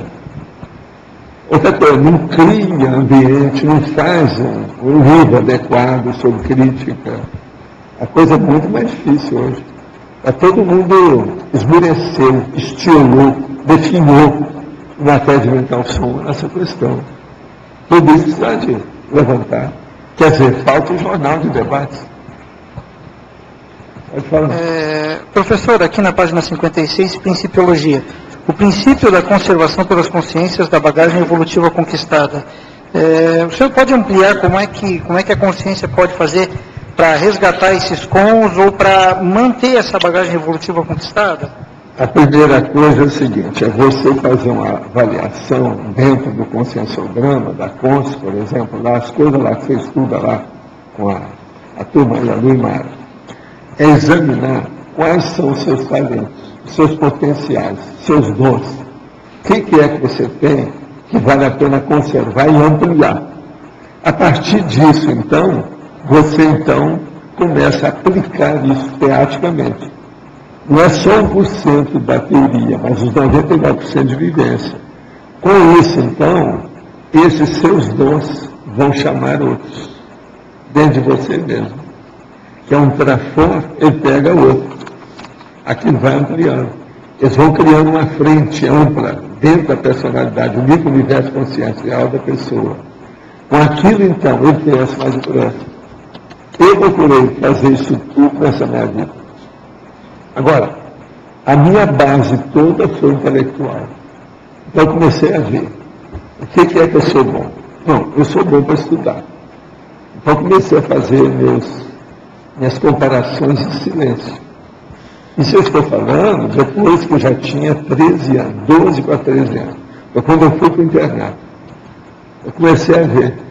Não, vamos ver quem é que o povo inteligente aqui. Não, fulano é muito inteligente. Aquilo ali também é muito inteligente. Aquilo ali sabe mais das coisas. Então, tinha 36 rapazes, quer dizer, 35 comigo. Eu então comecei a fazer em silêncio, calado, com calma. De vez em quando eu chegava perto de um professor ou de uma professora e perguntava, como é que é? O que a senhora acha do fulano? Ele é fora de série nisso. Eu disse, não, ele é muito bom nisso. Então eu olhava qual era. A maioria dos rapazes eram ótimos para exercício físico. Eram ótimos em futebol, eram ótimos. Tinha um deles que sabia dar cambalhota, vinha correndo assim, sabia dar cambalhota, que ele aprendeu. O outro era ótimo para fazer gol na hora do futebol. O outro era ótimo para jogar biloca, que era bolinha de gude. Doutor no assunto. O outro era muito bom no tênis de mesa, ping-pong. Enfim, tinha os caras que eram bons de jogo de braço, queda de braço. E por aí havia um monte deles. A maioria sabia discutir demais o futebol. Gostava demais disso. Isso era nos anos 36 caras. Tinha uns que eram tarados, só falavam de mulher o tempo todo. Tinha outro que a gente achava assim, esse cara não é homem, meio esquisito. E realmente, com o tempo, a gente viu quem era. Está vendo? Que era homem. Agora, isso tudo a gente foi vendo para ver. Tinha um que era revoltado contra o mundo todo, porque ele era defeituoso numa perna, tinha um processo na perna, então ele tinha um mau caratismo, um mau gênio e tudo assim o tempo todo. Agora, com o tempo eu fui ver, não, as cabeças que tem aqui é o fulano. Então é esse que eu devo dar mais atenção.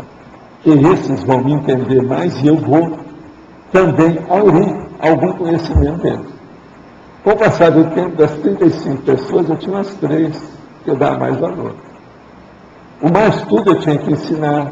Então, na hora que tinha que ensinar alguma aula, alguma coisa, eu cobrava alguma coisa, porque eu era muito pobre. Meu apelido era vintém, tostão, porque eu não tinha nada. A maioria deles eram tudo filho de fazendeiro rico. Aqueles fazendeiros têm 3, 4, 5 fazendas no estado de São Paulo.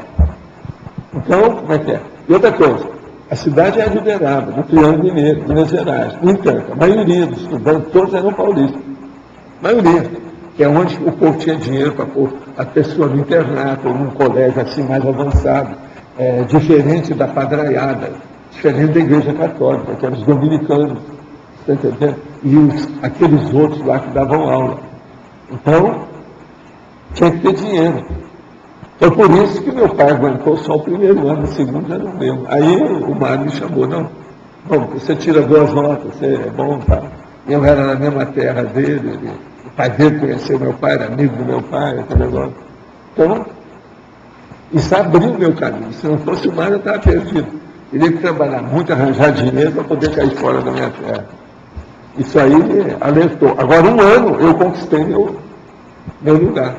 Eu sou self-made mesmo. Uma opção de coisa que eu fiz. Eu fiz tudo por mim. Quietinho. Mas foi feito. Então, veja. Isso tudo eu levava muito a sério o processo intelectual. Agora, não ligava para esse negócio de fazer exercício, nada. Mas tinha que participar, porque tinha as aulas, tinha que nadar, aprender crawl, butterfly, borboleta. Aqueles negócios todos. Pular de trampolim, tinha tudo que participar. Outra coisa, fazer cinto, sabia fazer cinto, tipo crochê. Era obrigatório, tudo quanto era. Tinha isso tudo na minha época. Tudo isso também eu aprendi, mas tudo era bobagem, né? Agora era um tal de ler, nas aulas que não prestavam, eu levava livro para ler, escondia no meio dos cadernos, aquele negócio todo, colocava umas coisas na frente, isso aqui tudo eu já usava. Porque o professor olhava de lá e não sabia o que eu estou fazendo aqui, eu não sou besta. É a barreira, você já fazia, sabe? Você entendeu, né? Então o caminho é esse. Agora veja, o que você quer ampliar? Qual talento que você tem?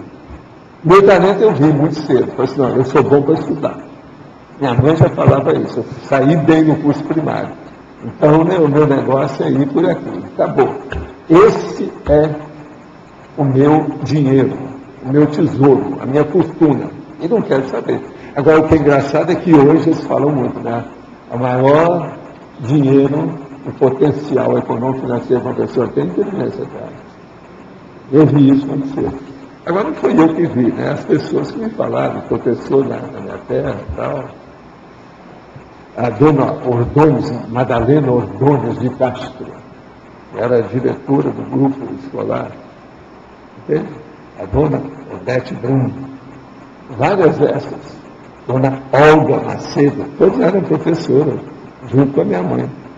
Então elas falavam, eu sei da história, a gente está vendo ali. Cidade pequena você fica sabendo de tudo. Por exemplo, em Monte Cajano eu sabia quem é que os mais inteligentes. A meninada toda a minha idade. Quem é que os mais inteligentes é que os tinham mais chance, mais gabarito, mais, entende? Um estilo para poder desenvolver, quer dizer, algum talento, uma precocidade. Todo mundo sabia. Cidade pequena, não tem nada para esconder. Mas você queria falar uma coisa? Você falou lá atrás que a pessoa primeiro precisa suprir o rombo e depois pensar no generalismo maior, a questão do primeiro curso intermissivo. Eu queria entender mais esse suprir o rombo. O que é isso? É interpretação grupo kármica ou é pessoal por exemplo, mesmo? Eu tinha rombo na minha família. Por exemplo, meu pai, doente daquele jeito. Aquilo era um problema permanente. A gente tinha que ver o que era um rombo. E sempre, deu no que deu. Eu já sabia que o negócio tinha uma tragédia à frente, alguma coisa ia acontecer. Era a vida que estava ali, aquilo era um rombo. Eu examinava isso com muita frieza. Vocês não ficam pensando que eu era cara de chorar por causa dessas coisas, de modo algum. Eu era cara de refletir, mas não de chorar. O negócio de lágrima cair, não apelava muito para essas coisas, não. Meu negócio não, vamos examinar. Ver o que tem lógica nisso aí, vamos ver, com raciocínio. Hoje o povo gosta de falar mais a razão. Eu sempre gostei mais da palavra raciocínio. É raciocinar. O caso todo é esse. Mas é a razão, né? É que razão mexe na questão da economia. Então, quem mexe mais é o livro da razão, que é o problema do dinheiro. Não é isso? Agora, raciocínio não tem jeito. Por isso que eu falo na raciocinologia, raciocinofilia. Isso aí é o caminho. Agora, veja, eu exponho para vocês todos os meus trafares e trafores da história, aquilo que eu posso. Agora, eu não sei se eu saí bem 100% aquilo que os amparadores estavam esperando, isso não. Mas alguma coisa eu consegui, porque eu estou aqui, na minha idade, consciente disso. Eu não perdi o track. Americano tem um negócio do track, você sabe, em inglês. Eu não perdi o rumo, é o objetivo, é o processo ali do, entende? O goal. Esse está ali, eu não perdi. Agora veja, com 78 anos, eu já tinha ideia disso, aos 14, foi quando eu acertei a minha ideia aos 14 anos, eu tenho 64 anos de fixação dessa ideia. Quer dizer, eu sou um cara, portanto, fanático, né? Por uma ideia. Mas vocês acham que eu sou fanático? Você está entendendo como é que é? Então, eu sou determinado e, vamos dizer, definido. Isso é uma coisa. Agora, o fanatismo é a hora que você põe isso com emoção. Se a emoção entra, aí o negócio fica maléfico, fica doentinho, né? Não é bom. Agora aqui, quando se dá o bloqueio da autobagagem autobiográfica, em particular em relação ao parapsiquismo, quando a mesma foi utilizada em forma negativa e egóica no passado. A primeira coisa é através da assistência. A pessoa usar o parapsiquismo em favor da assistência de outro. Ajudar aqueles que estão querendo caminhar com o parapsiquismo. Foi o que aconteceu comigo desde cedo, a questão do espiritismo, por exemplo, que era um caminho para ajudar nisso. Quando temos dor física, como dor nas costas, no pâncreas, além de úlcera, podemos fazer alguma outra relação além da questão física? Sim. Existe o processo que os psicólogos chamam de somatização das doenças. Tem uma série de condições. Primeira coisa, não dê tanto valor para a dor, senão você está perdido. Existe, por exemplo, uns tipos de parestesia que tem dor. Eu, na minha idade, por exemplo, depois de 70, sempre eu tenho. Eu tinha umas na minha perna esquerda, que parecia um bicho geográfico de embarar minha pele. Atualmente isso tudo acabou, já faz um ano mais ou menos. Agora, eu estava tomando um remédio, que é um corticoide, ele dá problema, começou a me dar na mesma perna, do outro lado. Mas agora é impressionante, parece que tem um bicho andando aqui, assim, ó, alguma coisa que está na sua perna. Isso é parestesia. Às vezes dói, incomoda, chateia. Agora eu faço massagem, mexo na história, nos músculos, na questão da circulação, o negócio passa na hora. Então o que eu vejo é o seguinte, se você der muito valor para a dor, ela fica exacerbada. Se você diminuir a dor, ela acaba desaparecendo. Muita coisa de dor é processo psicológico. Se ter cuidado com isso. É o problema da algia. Algia, isso é um mundo. Tem muita coisa atrás disso. O senhor já falou sobre uma consciência que, ao que parece, é o senhor mesmo no plano extrafísico. Parece que se chama Zéfiro. Não diga.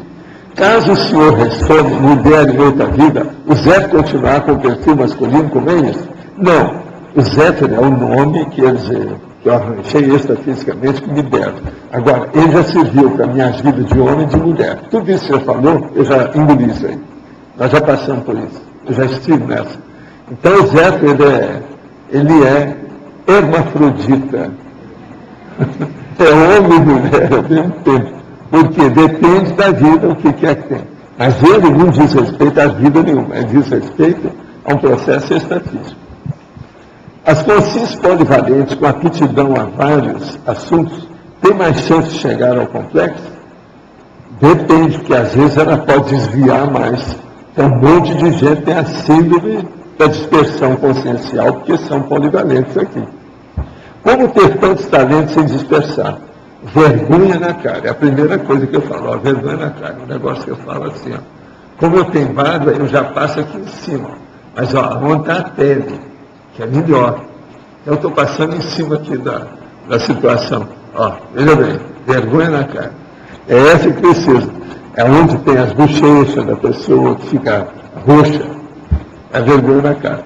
Agora, essa vergonha na cara se aplica dentro de uma disciplina, de uma organização, um método. Então você se organiza.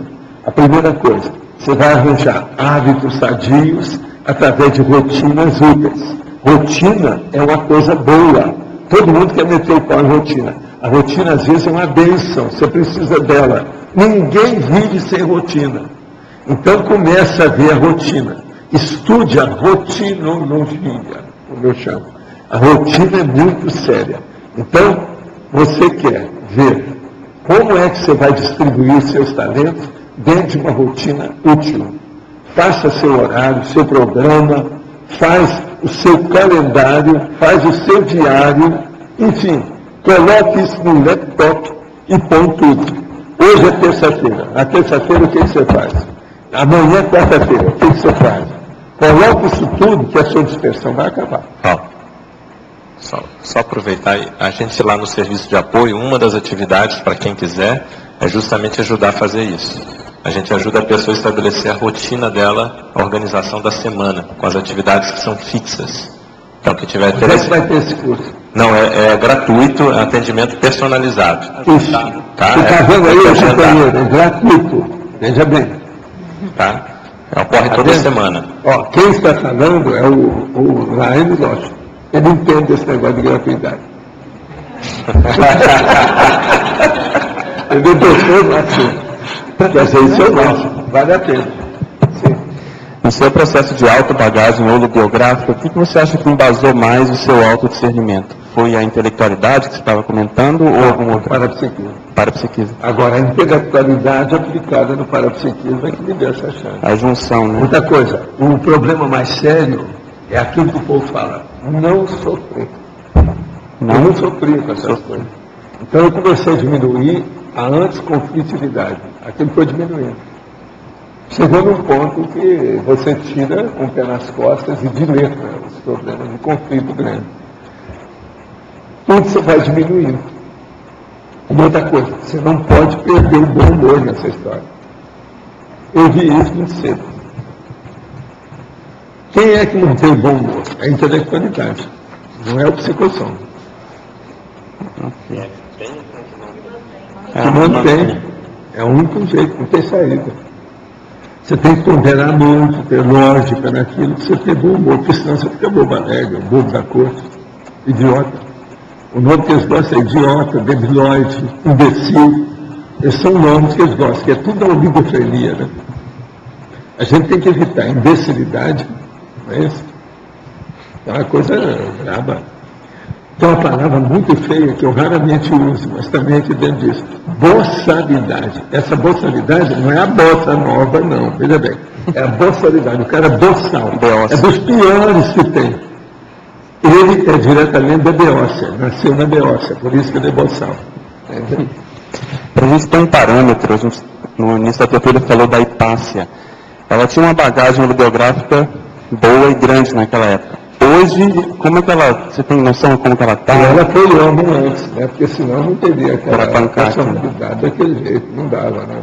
Agora, ela não era uma mulherzinha, fraquinha, não era uma personalidade, não. É outra coisa. Para ela não precisava de falar, seja homem, mulher, ela já era.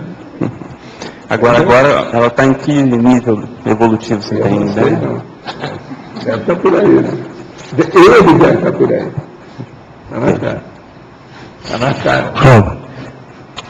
Você acha que a falta de crítica hoje, que você estava comentando, a falta de crítica política, como essa, por exemplo, que você colocou aí do Mário, isso é um resquício do comunismo? Você acha que o pessoal confundiu crítica com comunismo? Não é resquício do comunismo, não. O quê? Por que você acha isso? Resquício dos judeus americanos com o processo do dinheiro da Wall Street. Porque eles criaram aquele negócio. Qualquer coisa que você fala é sutil. Sabe o que é sutil? Sim. Quer dizer, eu vou para o tribunal fazer uma queixa contra você. Os americanos criaram isso. Isso tem aparecido também no Brasil. Então todo mundo fica se resguardando, não entra mais nada. Acabou. Qualquer coisa que você falar, eles vão para o tribunal, como é que fica? Agora o negócio começou foi os americanos defendendo a situação. E defendendo o dinheiro. E combatendo os comunistas. Ao contrário disso aí. Houve o macartismo, aquela coisa toda, as denúncias, as delações, aquele negócio horrível lá, da situação toda. Entendi. E outra coisa, quem caiu mais de 4 nisso tudo, olha a história, foram os artistas, Trovão de Hollywood, um monte deles. Que artista não tem cabeça, né? Está todo mundo da lua. Agora, vocês veem que foi o máximo aí no Dia da Mulher, a nossa diretora lá ganhou o Nobel, ganhou o Oscar, vocês viram aqui no Hollywood. E você sabe. Ele foi bom. Você sabe que ela que quer fazer. Ela está querendo vir aqui isso. para fazer um negócio. Tem dois lados. Dois lados pior da história aqui. Eu estou só abrindo o olho. Precisa prestar atenção nisso. Agora, ela é mulher desse Cameron, né? De James Cameron. Mas então é uma dupla dinâmica. A dupla dinâmica. Sobre isso, no julgamento do Dreyfus, do Dreyfus, a hora que a coisa está indo para, vamos dizer, a vaca está indo para o brejo, o Zola resolve fazer aqueles Ele segurou a barra. Pois é. Nós Que é justamente isso. isolar. É justamente Falta isso. Eu queria saber a repercussão disso na ficha dele. Porque ele estava com a vida tranquila, ele resolveu bancar aquilo e foi o que ajudou. Teve preso, teve aquela situação. Exatamente, teve o julgamento dele, exatamente. O deu para trás depois em cima dele. Agora, o que é que se passa? Isso foi positivo na fritada dos ovos, porque Ele salvou, exatamente. O caso desses, sem isolar, ninguém vai entender. É o ponto de reflexão, né? Ele isolou o processo. Foi isolar. Não tem dúvida. Professor? É muito sério. Aqui. Na página 56, da sindromologia, você poderia comentar a boca torta multidimensional da síndrome do ostracismo? Aonde está isso? No final da página 56, sindromologia. Síndrome. A boca torta multidimensional da síndrome do ostracismo. O caso todo é o seguinte. A pessoa, às vezes, ela fica com algum processo interno nela, e ela não consegue escapar daquilo. Isso nós chamamos de boca torta multidimensional. Então vem com aquele trafar vários corpos, várias vidas em várias manifestações. Com isso, então, ele entra na síndrome do ostracismo. Ele sente que ele sofre com o processo, que ele não consegue aparecer do jeito que ele queria. Então, nessa época da fama, a síndrome, daquele negócio da celebridade, todo mundo está querendo isso, ele não consegue chegar nisso, porque os defeitos dele não permitem. Por exemplo, você vai ver uma pessoa dessa, hoje, que está presa já há algumas semanas, que estava Arruda, que era o governador. Ele está preso, está querendo aparecer na história toda e não deu certo. Ele até rejeitou os negócios todos lá, mas agora já colocaram o negócio para ver, para dar um impeachment nele. Né? Então você veja, esse é um caso clássico. Aí está vivendo, nós estamos vendo a pessoa. Agora, você olha pela cara dele, você vê que ele é isso. O rosto dele, o modo de falar, o jeito, não é pessoa confiável. Agora, isso é boca torta de contagia. Ó. É um trafar cronificado, seria uma resposta que já está padrão dentro desse processo da perda do poder. É isso? Pois é, mas agora, para mudar uma coisa dessa, você tem que saber o que esse homem não tem que fazer. Tem que contornar a opção de coisa dentro dele e enfrentar a opção de coisa também dentro dele. Não tem saída. Senão não vai. Porque chega num certo ponto que a pessoa não admite nada. A autocorrupção toma conta da pessoa. Ela depois tem que parar para ver o que é certo e o que é errado, porque nem ela não está sabendo mais. Esses caras todos já têm essa ideia. Ele quer tirar vantagem em tudo. É a lei de Jefferson, é o exercício do Brasil. Tirar vantagem em tudo, é o que ele sempre fez. Ele seguia a lei do Jefferson. E, professor, por último, existe uma gradação nessa reação em relação à perda do poder? Por exemplo, numa primeira vez a pessoa, digamos assim, perde a estrutura. Na segunda ela já não perde tudo, mas ela já consegue... Existe isso, assim, ao longo do processo? Você vai chegando aos poucos, chegando num ponto que não tem mais jeito. Agora, teve um jornal que falou que o Lula falou que o Arruda está perdido. Então ele não toca no assunto, ele não entra em nada. Porque viu que não tem saída. O Lula falou isso. Só assim entre os familiares dele. Não vai entrar nessa. Realmente eles não falaram nada. Agora, eu não acho que seja por isso. Eu não entro por causa do mensalão do PT dele, tudo a partir dele.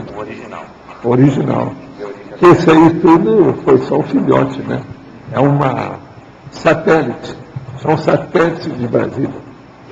Acabei de fazer esse CP1 e durante o curso constatei que tem facilidade em me expressar pela escrita. É a segunda pessoa que fala nisso, é o mesmo que falou. Se te ver aqui, uma pessoa já falou sobre isso. Que é bom de escrita hoje. Pode ser que seja o mesmo, eu não sei como é que é. É um homem, não sei.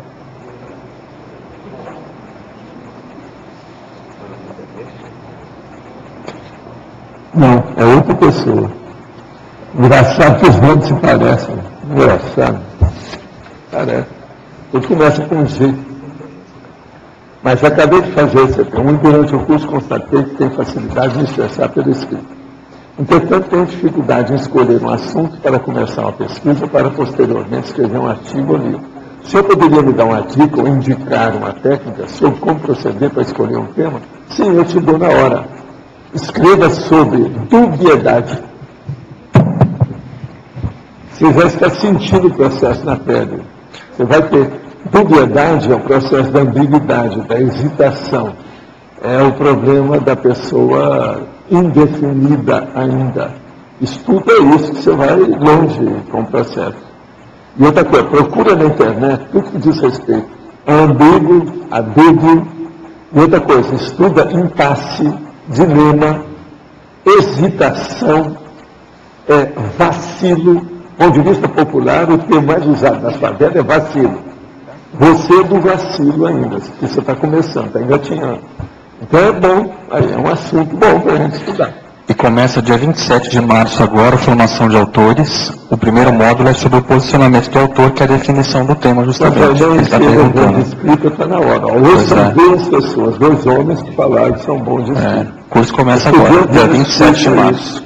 Vai ajudar o curso e vai ajudar eles aqui também. No SAEC. Olha, eu falei tanto em prioridade que vocês escolheram para amanhã prioridade pessoal. Com vários corpos de distância na eleição aqui. Prioridade pessoal. Vamos ver o que vai sair amanhã. E eu quero ver a prioridade pessoal de vocês. Por exemplo, o Arlindário, a prioridade dele é combater a máfia. Aqui no ar, aqui em cima. O que é que você queria?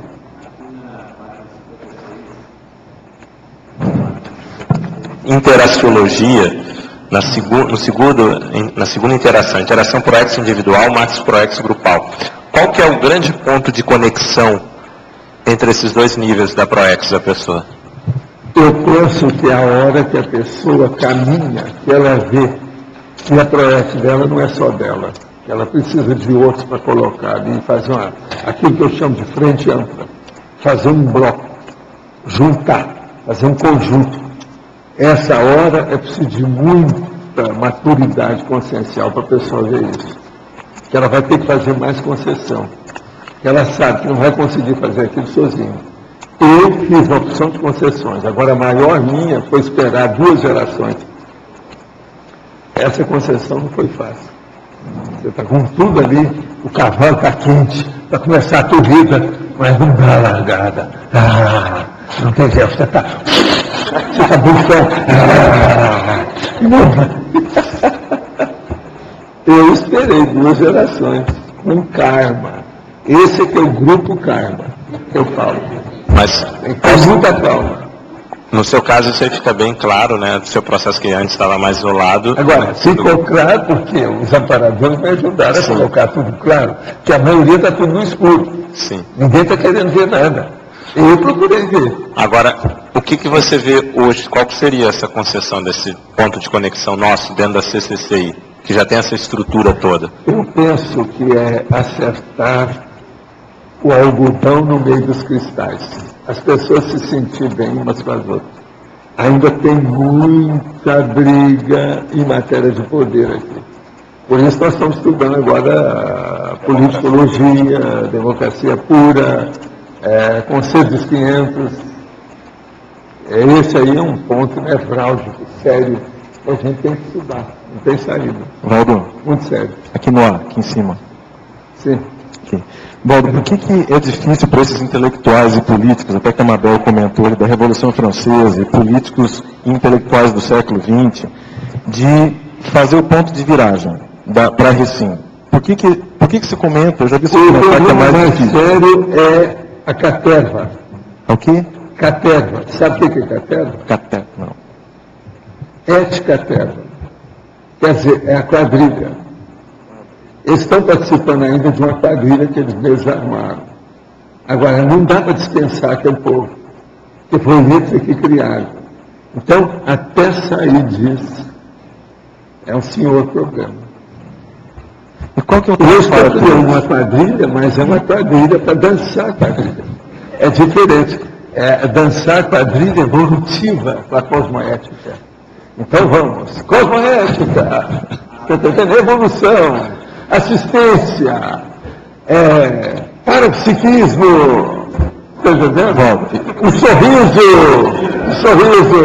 E qual que é o trafar deles, que eles têm mais dificuldade de, digamos assim, reciclar para poder fazer o desenlace dessa quadrilha? Coisa mais séria, como eu sempre falei, não tem novidade. É um processo que já vem de muitas vidas com todo mundo, e isso é o geral na humanidade, é emoção, né?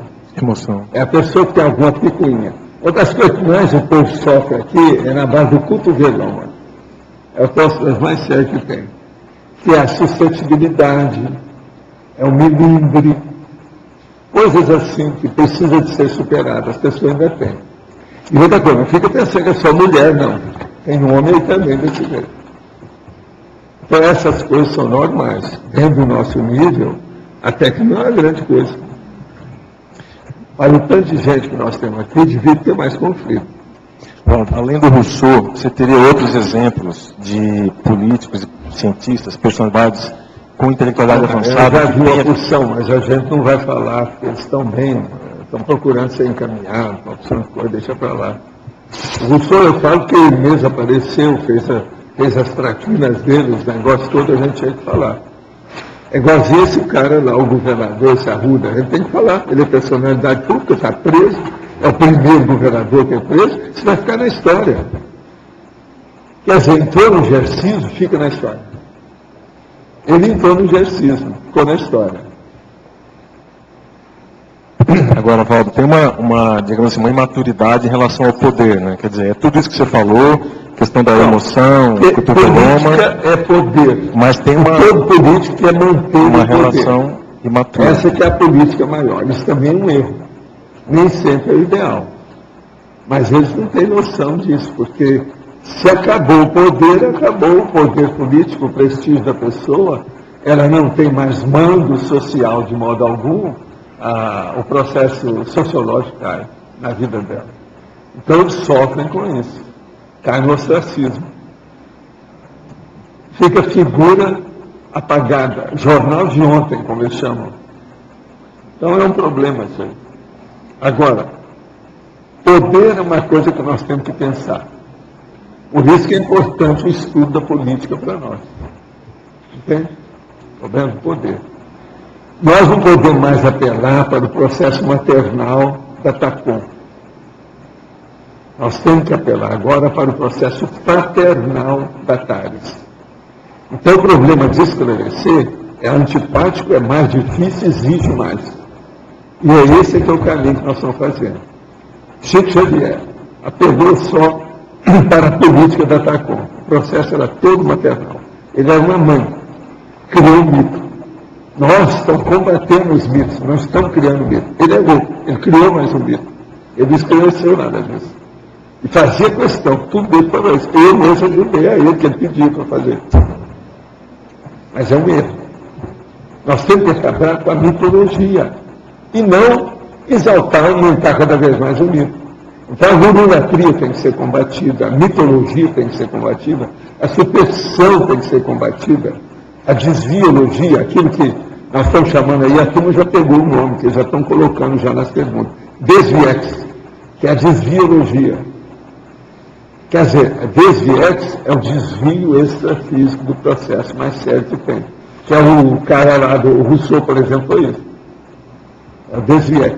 Agora, o problema é a desviologia, é auto-enganologia. É esse que nós temos que combater, essa condição, esse estado de ser. Então, eu acho que, falando com essa veemência que eu falo, batendo na mesma tecla, mostrando o processo dentro da circularidade, vocês, pouco a pouco, estão entendendo. Depois de 8 anos falando aqui, eu falo uma opção de tema, você já sabe o que é. Isso mostra, usando sua técnica lá de curso primário, ele completa a frase. Isso mostra que a turma está entendendo. Já é alguma coisa. Vamos ver agora os novos que vão chegar com esse processo da televisão. E vocês devem estar preparados para isso. Acolhimento, orientação e encaminhamento. Eu espero que cada um cumpra o seu dever. Aquele negócio é do político. Né? Entende? Queremos que cada um cumpra o seu dever. Né? John Kennedy. Esse é o caminho. E outra coisa, teve também, não foi só o Kennedy, foi o nosso amigo lá, o Brabo, que eles mataram também. Não, teve aquele outro. O mais preto deles. Muito aqui. Ele é forte, sério. Então, os nossos comerciais, por favor. Obrigado. Estão para a ação de hoje 66 assinaturas de livros presentes, 22 perguntas presenciais, 14 perguntas respondidas online, 32 votos presenciais e 13 votos online. Hoje teremos 6 recados. A Kátia pai da Conscienciologia, ou pai das obras conscienciológicas. Miriam Sanches, prova da imagística. Ami e Heloís, oficina do cosmograma. João Paulo, fundamentos da conscienciometria. Cristiane, curso lexicologia. E a Marilene, sobre a governança. Antes, teremos recado de amigos quanto lá. Então, mais uma vez, estamos lembrando que existe o programa Amigos da Enciclopédia, que são os sócios inscritos nesse programa que atendem a manutenção de todas as despesas e trabalhos do tertuliário, da holoteca e do holociclo. É uma estrutura grande e que exige o uso de muitos materiais. Vamos dar exemplo de alguns deles. Cubas, papel, clipes, luz, material de limpeza, galões de água mineral, material de escritório, correios, e a internet e outros também. As inscrições para sócios podem ser feitas através do site enciclopédia da conscienciologia.org ou através da recepção do CAEC. E lembramos também que os que fizerem inscrição até o dia 14, que é o próximo domingo, estarão recebendo um brinde. Eles vão ganhar um vale de R$50 com direito a substituir a troca desse vale por um livro ou algum outro material da epígrafe. E também os sócios estarão mensalmente concorrendo a um livro que a epígrafe estará sorteando a todos aqueles que estão inscritos como amigos do programa Amigos da Enciclopédia. Obrigada. Boa tarde a todos. Dia 10 de abril começa um curso inédito, que é o PAI Especial de Obras Conscienciológicas.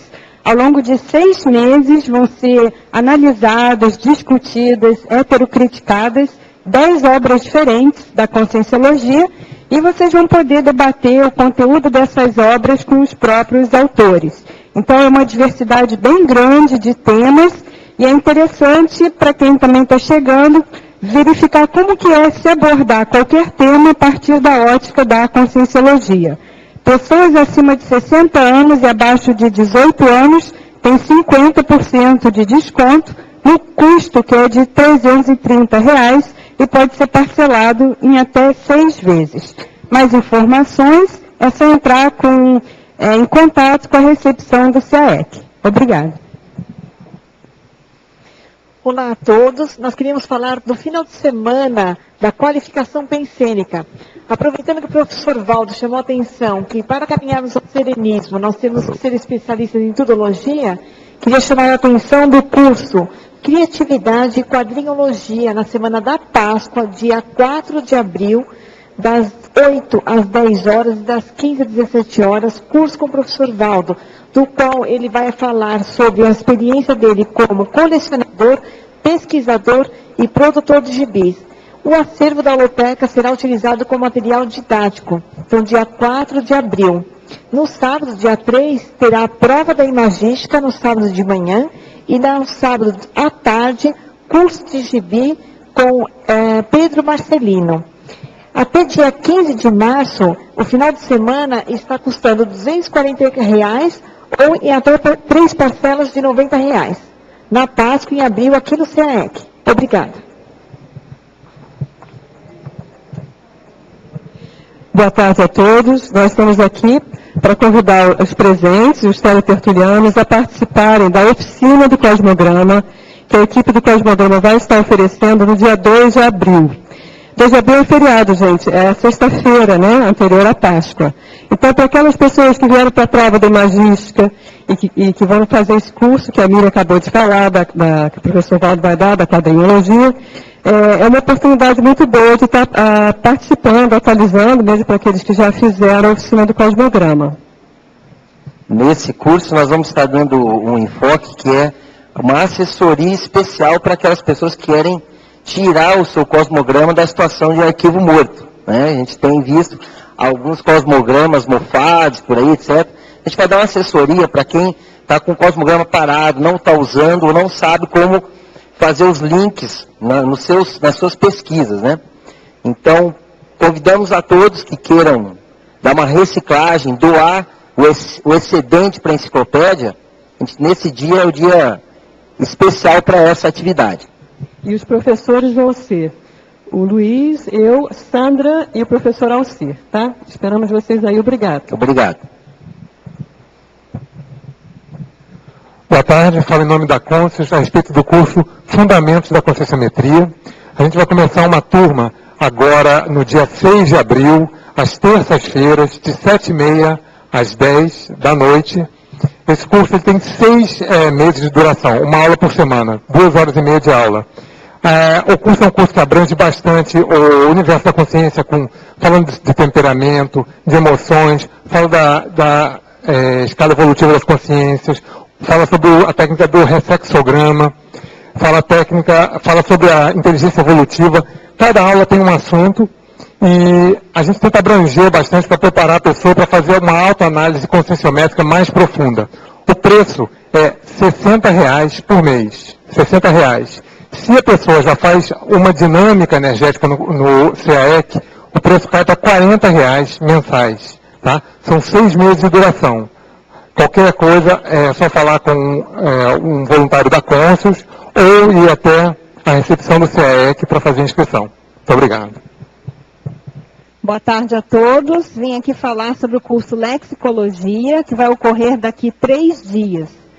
Agora na sexta-feira, dia 12 de março. O convite hoje é especial para os ex-alunos do curso Lexicologia.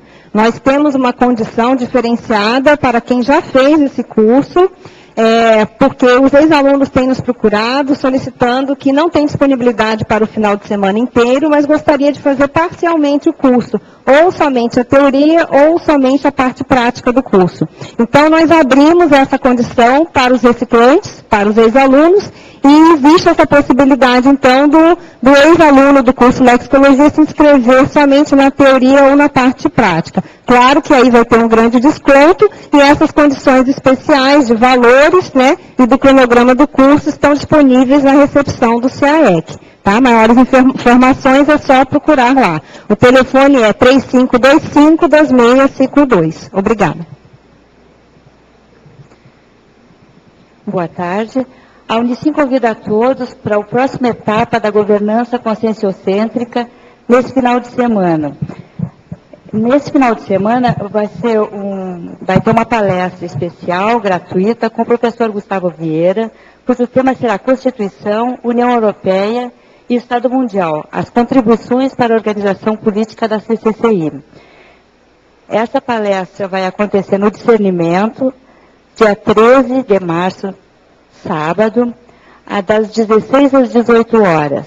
O professor Gustavo, entre outras coisas, é autor do livro Inovações em Direito Internacional e também é ativista na área de desarmamento internacional com atuação em 4 continentes. No domingo, continuará o processo da governança conscienciocêntrica, no Discernimento também, das 15 às 17h30. Nessa etapa vão ser formados os grupos de trabalho, em 3 áreas: voluntariado da CCCI, gestão conscienciocêntrica e governança. Contamos com todos vocês, com seus talentos, suas ideias e energia. Obrigada. Lembramos a todos, então, que amanhã debateremos o verbete Prioridade Pessoal, que é eleito com 21 votos. Especialidade Mega Priorologia. Obrigado a todos e uma boa tarde.